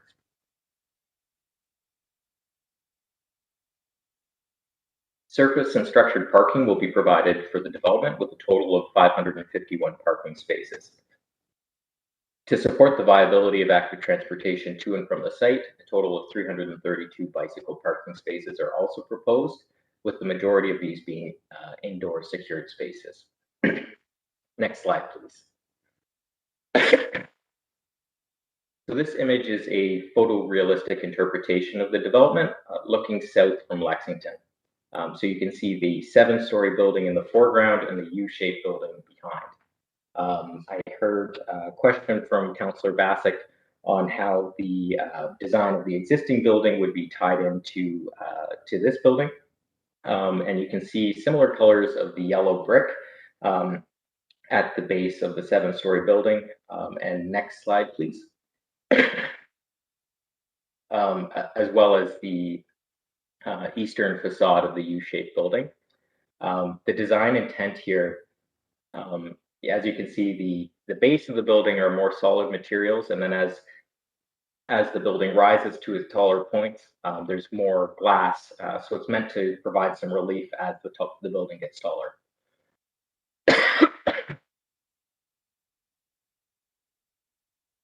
Next slide, please. This image shows, oh, sorry, can't stop coughing.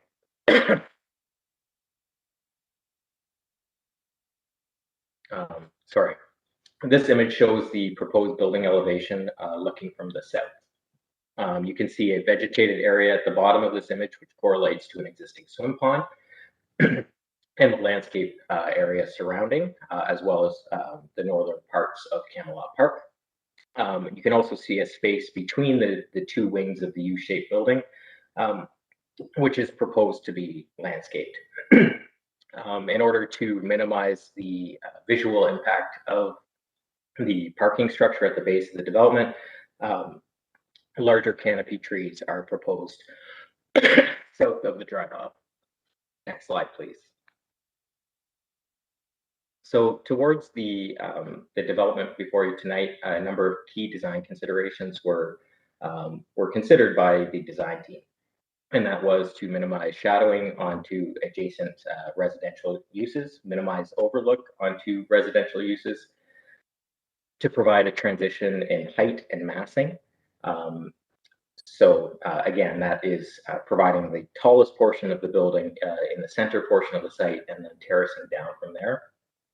Providing ample ag-grade landscaping and amenity space. And I do want to note that even though there is a request for relief from the landscape requirements of the zoning bylaw, it's the intention that that courtyard would have sufficient soil volumes to support trees and plantings. So it could actually be considered landscaping as well. And then finally, providing appropriate setbacks to the existing retirement residents as well. Next slide, please. So I won't go through this in detail as Wendy has already provided an overview, but this is the details of the proposed official plan amendment and zone change application. I do want to note again that the landscape coverage of 26% does not include the landscape courtyard between the U-shaped building, in accordance with the definition of the set out in the zoning bylaw.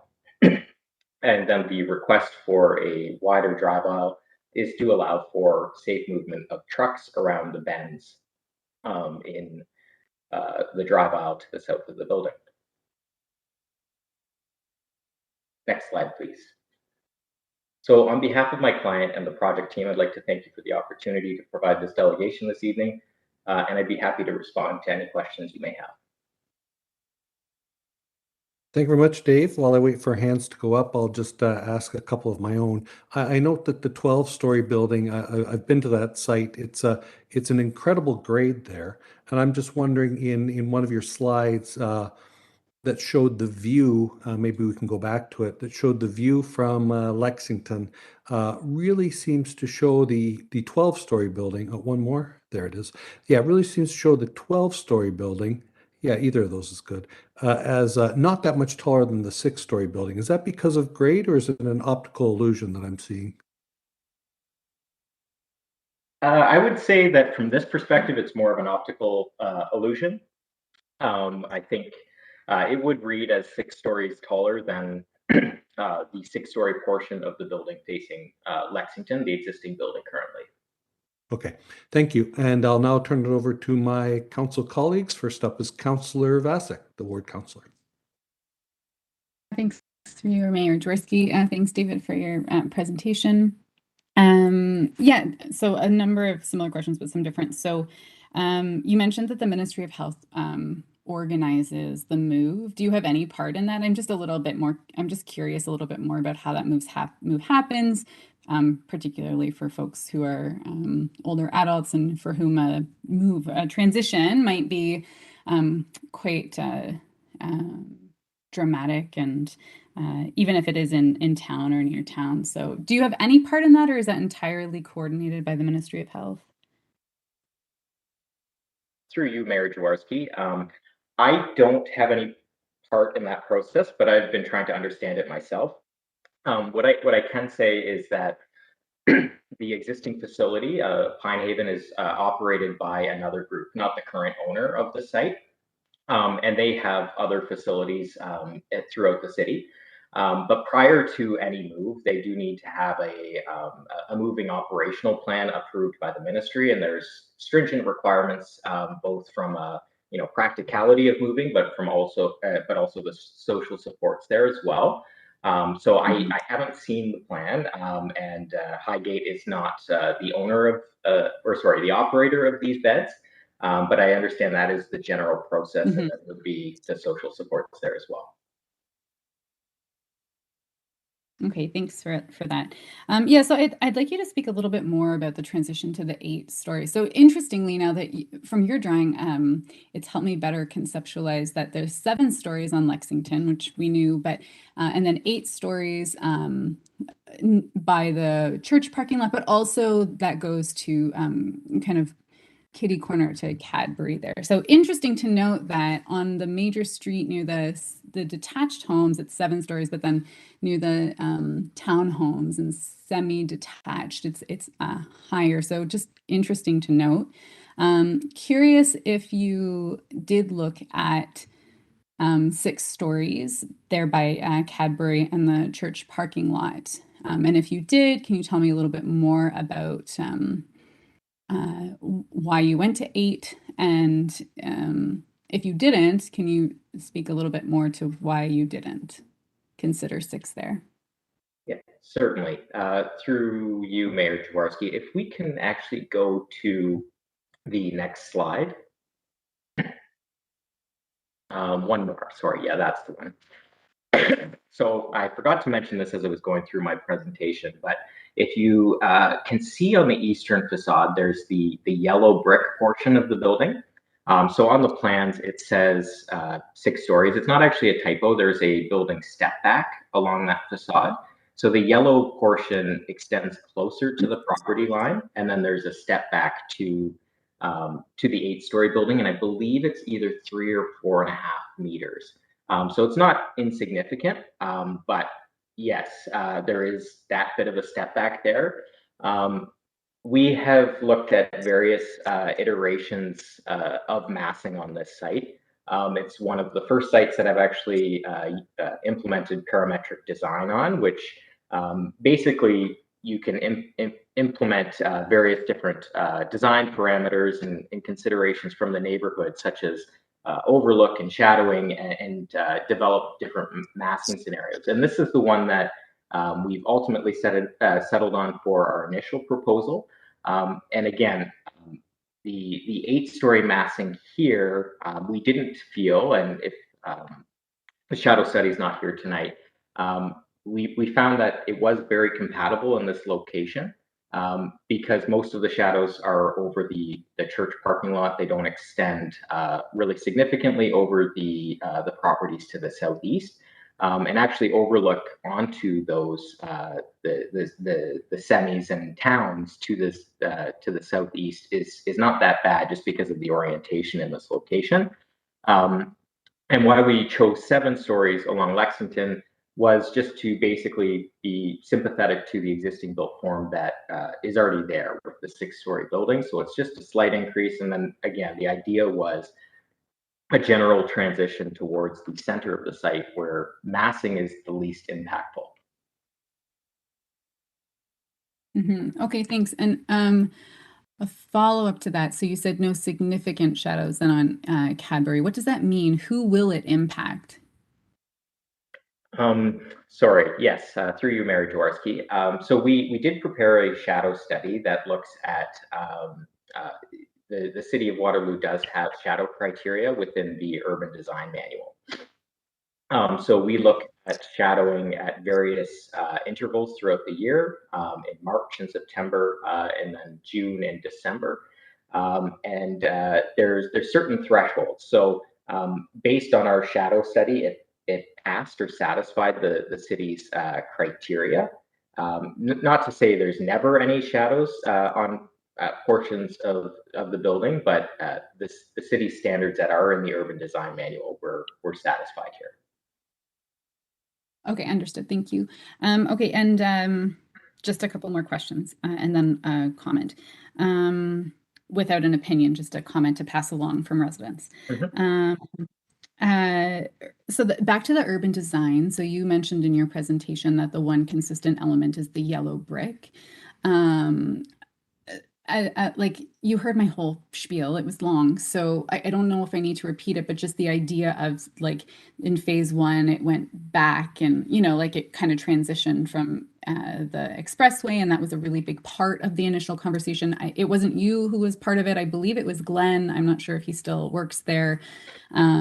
But it was a big push, I think, from staff to really make that kind of a dynamic visual from the expressway. So I'm just wondering if there are any other elements from phase 1 that you are considering bringing into phase 2, such as that kind of dynamic look or more parametric design. I actually don't really understand what that means, so I probably want some follow-up on that at some point. So hoping you can speak a little bit more to that alignment between the two buildings. I'm just curious how you plan to do that, if at all. Through you, Mayor Jaworski. So it is now it's a different architect on this file than the original phase, but we have the intention has been to take cues from the first phase, but not try to replicate it. We want the buildings to complement each other. Even the different wings of the U shape are vastly different. So the front of the U shape, so more facing Lexington, reads more as a there's more glass, which is kind of framing the front building. And then at the back, you can see the west wing is different than the east wing. But the uniting element here is that it generally transitions to lighter materials as you go up the development. But your comments are well noted, and I'll take that back to our design team. Just that you'd like to see more of those cues considered as we move forward with this project. Well, I don't have an opinion because this is an informal meeting. I just remember the first phase that was a real push from staff. So it's just something to consider in your conversations with staff for sure. Yeah, okay. So thanks, David.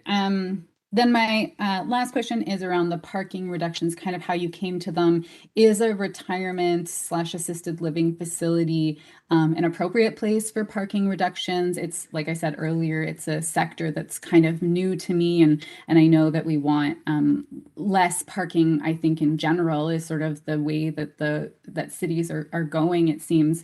But in this kind of unique situation of a retirement home where people are visiting, and is this an appropriate reduction? Just if you could give me more context about that. Through you, Mary Jaworski. Yeah, so I can speak kind of at a high level. I'm not a transportation engineer. I wasn't the author of the parking study, but I have worked on a number of retirement complex projects in the past, as well as parking studies for municipalities. And the typical car ownership of somebody in a assisted living facility is considerably lower than a call it a market apartment or a standard condominium. I do know that a number of other municipalities, so Guelph and Burlington and Oakville, to name a few, have lower standards for assisted living and retirement complexes. I'm working on one project in Guelph right now where the parking ratio actually from the municipality is 0.25. So again, not all projects are the same. As Ms. Fisher had alluded, that there's different comparables. Not all municipalities are the same, but as a general comment, car ownership is significantly less among that demographic. Okay, thanks. That's really helpful. And then just wanting to, you've heard them, so pass along the concerns expressed by neighbors through email about sort of the character of the neighborhood and traffic, concerns about traffic strain. So good to know all of that is under review from Wendy.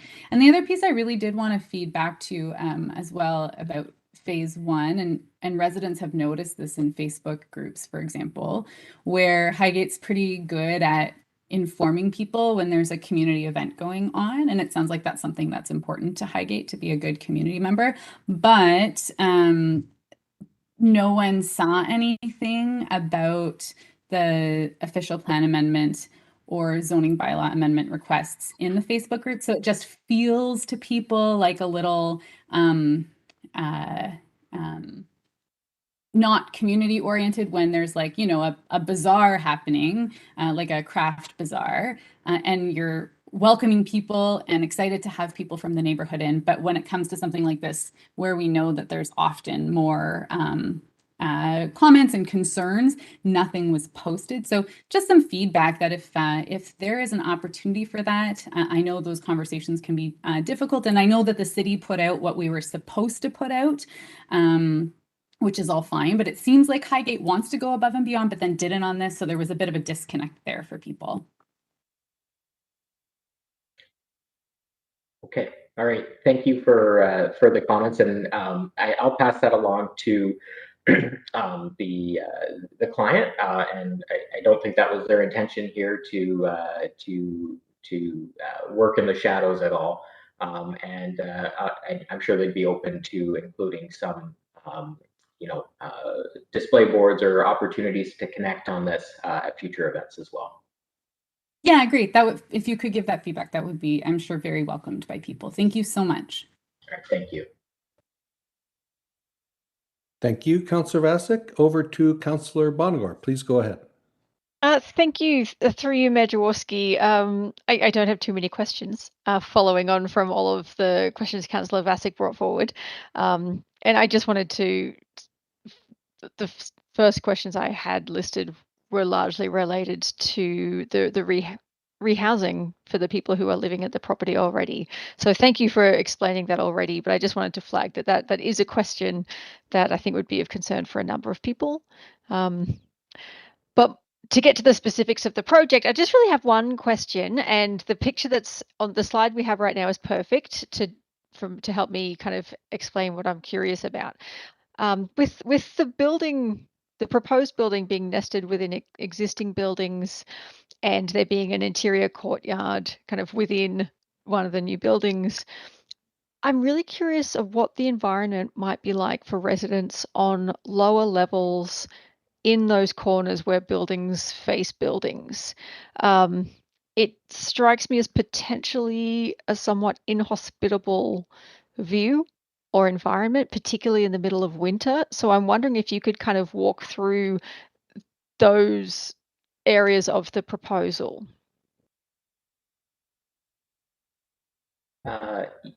Yes, through you, Mayor Jaworski. I don't think I have a great plan in my presentation to speak to this. Maybe we could go to slide 8 of my presentation deck, which is actually just the site plan here.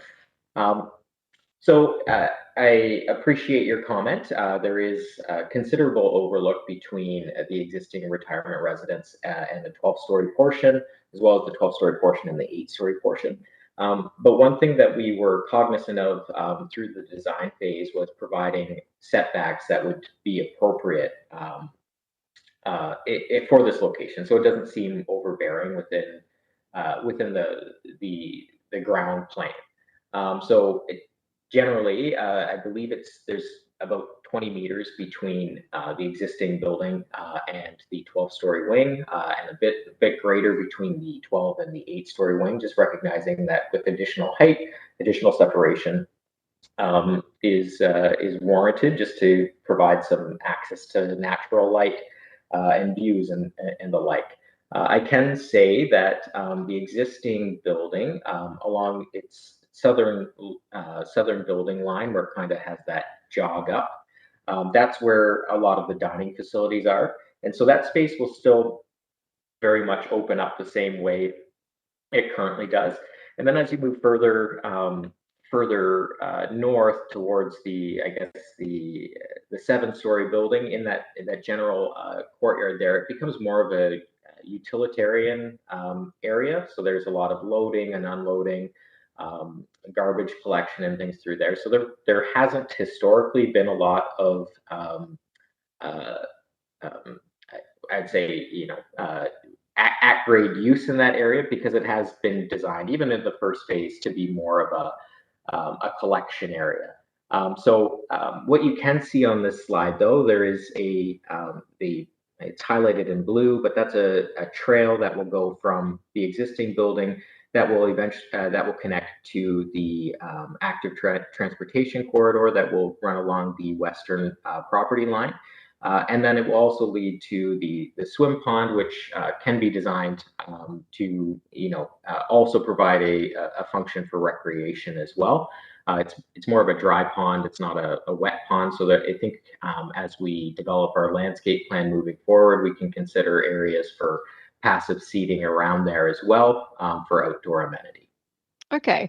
Well, my question, sorry if I wasn't very clear. I was more in keeping in mind people living, like, when they're in their apartments. So, imagine with me, if you will, you live on the 3rd floor of the building where the proposed 12 and the proposed 10 meet. You look out your windows, and no matter which way you look, there is an existing building or there is the 7-story building. And that's where I was wondering, like, how would this be hospitable if you, like, especially in the winter, with internal shadows as well within the site? I'm just wondering if you could give us an idea of how the interior of the lot would work for people who are living below the skyline of the neighboring buildings. Through you, Mayor Jaworski, there will be overlook. There will be shadow impacts in the evening. The existing building will cast shadows over the U-shaped building, and then in the morning hours, the U-shaped building will cast shadows over the existing building.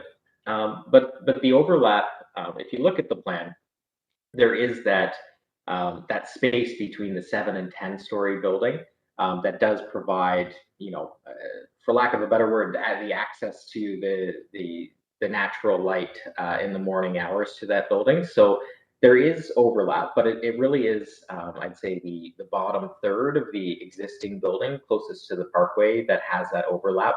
But again, we've tried to provide setbacks in line with the urban design manual to still, notwithstanding the overlook, provide the physical separation that makes it more tolerable in here, and again, providing the access to the landscape space below. Mm-hmm. And just to play devil's advocate, if everything was built to current zoning and everything was 6 stories, would that take away the overshadowing impacts? Through you, Mayor Jaworski, I think we would have similar issues. I don't know how you would orient buildings on the site to not have shadows from one building to another. And in fact, if you're having all 6-story buildings, there might be additional buildings on the site. And the swim pond, which is a functional element, might not be here either. And so there's pros and cons, but we felt that from an overall centralizing that massing on the site and transitioning outward is the best approach. Okay, I'm just curious. Why would you say that there would be more buildings? That it seems like you've covered a lot of the ground with the buildings in front of us. Through you, Mayor Jaworski, I was saying to reach the required unit yield for the development in accordance with the standards from the client. It would change the massing here, and I don't think the 6-story massing would achieve what's been contemplated already in terms of density for the site in the official plan and zoning bylaw. Again, there's a request for additional height, but that's really in response to the unique property fabric here. There's some irregular lot lines. And again, we're benefiting from the Conestoga Parkway, which really isn't a sensitive interface, and that's why we felt the additional height in that location would be better. Okay, thank you. That makes a bit of I can understand your comments a little better with that. Thank you, Mayor. I think that's all from me on this one. Thank you, Councillor Bonagor. I'll just pause for a moment to see if any other hands go up. But I will note that we do have a delegate who is called in. Seeing no further hands, thank you very much, David, for the presentation. Thank you, my pleasure. And we'll just pause a moment to allow the clerk's office to take down the presentation and invite in our guest. And I'll just wait to find out when our guest has been let in.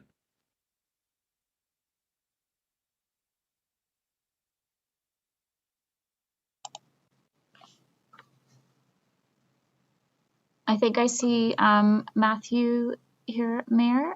Matthew, would you Hello, like to do Garrett. just a brief sound check? Hello, can you hear me? We can, thank you. Excellent. Sounds great, Matthew. Introducing our delegate, Matthew Garrett, who's, I believe, has presented at least more than once to us. And I believe you know, Matthew, this is a chance for you to give your thoughts and ideas rather than to ask questions. So with that, I'll just ask for your municipality of residence for the records, and I'll let you go ahead. Hello, and thank you for the welcome, Mayor Jaworski. I'm a resident of the city of Waterloo. And I'd like to thank everyone for the time to listen to me today. I wanted to speak in favor of the proposal in general, but I do have a couple comments further on. First of all, I just wanted to couch my entire delegation here in the context that there's still a very large housing need that we need to address. And I think that that's something that always needs to be reiterated. I pulled up the most recent data I could from Canada Mortgage and Housing Corporation, and we've got about a 2% vacancy rate in Waterloo when it comes to purpose-built rental as of February 2022. And with 3 to 5% being healthy, I think adding more housing stock is always something that I like to see. And I'd like to thank the developer for at least bringing the proposal. I want to say that there are buildings of a similar height in my particular part of Waterloo. I am not somebody who is personally affected by this proposal in terms of my neighborhood, the area where I am. But when I walk around my neighborhood, I still see a lot of people enjoying the space, enjoying their yards. The buildings are not terribly imposing, and at least from the limited number of listings I could see as of tonight, property values look pretty fine here. It's a very nice place, and I think a diversity of housing, including projects just like this, are kind of things that benefit a community. I wanted to add a couple more comments, responding a little bit to other comments that councillors had made as well. I understand the conception of why it's important to try and make sure that the city is aesthetically pleasing. But, you know, as a driver myself, I could care less about the view from the highway. You know, I like to keep my eyes on the road, and if we do have to put energy into caring about views, and we do, I think more effort should be put into striking a balance with those living in a community. It's a difficult balance to strike already. Those just passing by momentarily on a highway, I think that there's less consideration that needs to be given there. I have had a chance to review the documents related to this proposal. I want to recognize the topography does look like it makes it very difficult to achieve the density that might be associated with this kind of zoning. So I like the potential variation in terms of height from what the zoning might otherwise allow. You know, and using the kind of courtyard concept is also interesting. I feel like those are sometimes very desirable kinds of buildings, and again, diversity of housing is just always something that I like to see.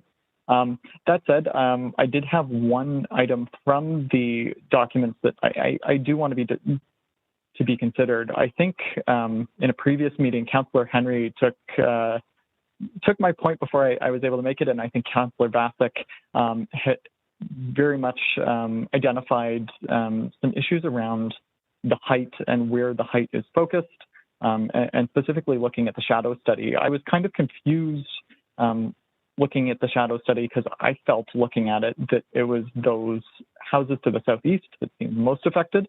So recognizing that I'm not an expert, I did just want to give two considerations, both for the city staff or the developer to consider, and for council as well. The first is looking at those building heights and looking at the building that's just off or directly above Lexington, Building A. Currently, I think there is 7 stories. I'm wondering if, you know, considering the urban form is potentially not as important as the impact to neighbors, and if we're trying to balance those things very carefully. And I was wondering if there's an option to potentially put more height on that building and reduce some of either the 10-story or 8-story height on the second building and keeping the number of units the same. The second consideration was just looking at, you know, trying to understand there seems to be a setback not just from the road, but also from the easement line. And if there's any way to move the buildings closer to the easement line, I know that already a lot of work has gone into this project. Maybe that could also alleviate some of the concerns. That is all I have for today. And I want to thank all the councillors and Mayor for listening. And I wish you all well this upcoming fall, especially to those of you who are departing from council. It's been a pleasure to come and speak to you a couple of times. That is all for me, unless any of you have any questions. Thank you. Thank you very much, Matthew, and thank you very much for your kind words on us who are departing, and my congratulations to those who are staying. I do have a question from Councillor Vasek. Please go ahead. Thanks through you, Mayor Jaworski. Thanks so much for delegating. That was really helpful. I feel like I'd love to have a conversation with you about just sort of like public art and balancing public art and aesthetics with the major affordable housing crisis we're in.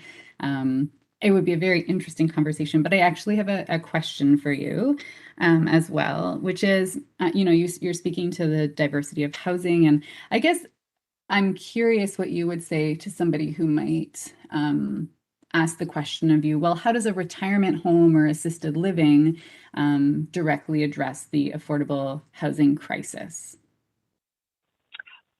I was not aware that the entire project was also assisted living, but I would say that if that is indeed the case, you know, we need housing for everybody in the community. It obviously directly helps those who are able to use that space. But I would say, as somebody who is, you know, on the younger side, that every time that you can add more housing stock into the community, it means that other people are able to change their living arrangements too. It just adds more slack. That 3 to 5% vacancy rate that I mentioned that is healthy. I personally believe that it's healthy in particular because it gives people a chance to look around, to consider housing arrangements and whether they want to change, whether they want to size up. I feel like the concept of a starter home is something that might have gone by the wayside, or at least going by the wayside. People are getting giant mortgages. I think that having more people moving to a different space of house, or a different form of housing that better matches their needs, can also mean that where they were living might become a new option for somebody else, and so on down the line. And I think that diversity just adds to the ability for the diversity of people in this city to be able to find something that meets their needs. Thank you. I appreciate how you frame that. I think for us, our starter home was always going to be our forever home, but it has to be now. We don't have the options. So I think what you're speaking to is that having those options, which gives more people more options, and that feeling of not being stuck. And so I really appreciate your comments, and that you've put them on the record here too. Thank you. Thank you. Thank you, Matthew. I see no further questions for you at this time. So thank you very much for delegating tonight. Thank you all. And I will just check with the clerk's office to see if we've had any other callers. Not at this time, Mayor. And as the clerk informs me, there are no further speakers. This informal public meeting is now concluded. Staff will review the issues and provide further reporting to council at a later date. Thank you very much, Wendy, for your work on this one tonight.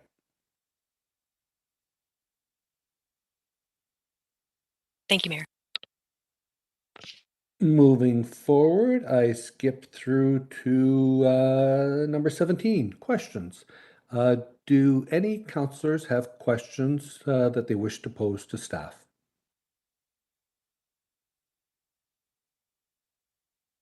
Seeing and hearing none, I will move on to new business. Does any councillor have any new business? And in my case, I do, or the clerk and I do.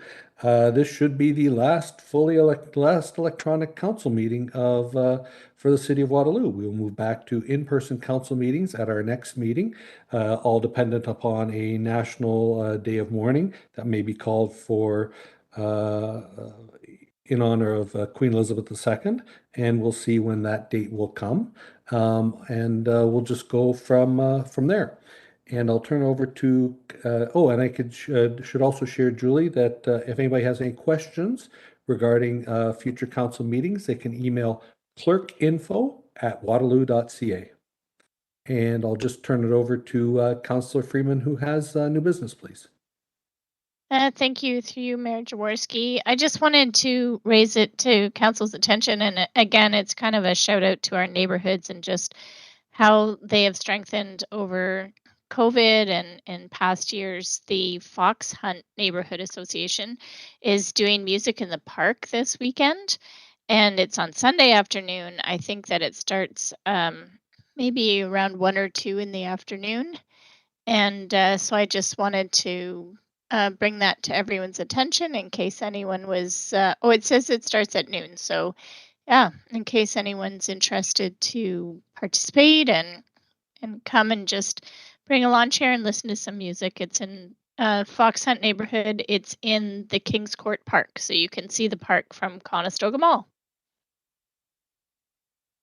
Excellent. Thank you, Councillor Freeman. I'll just pause for a moment to see if any other hands go up. Seeing none, we move forward to the next page of exciting bylaws. And we have a total of 4 bylaws that we need to consider to enact. And I have a mover in Councillor Freeman,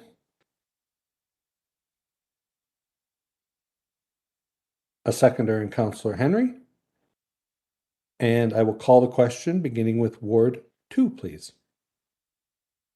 Councillor Bodley in favor.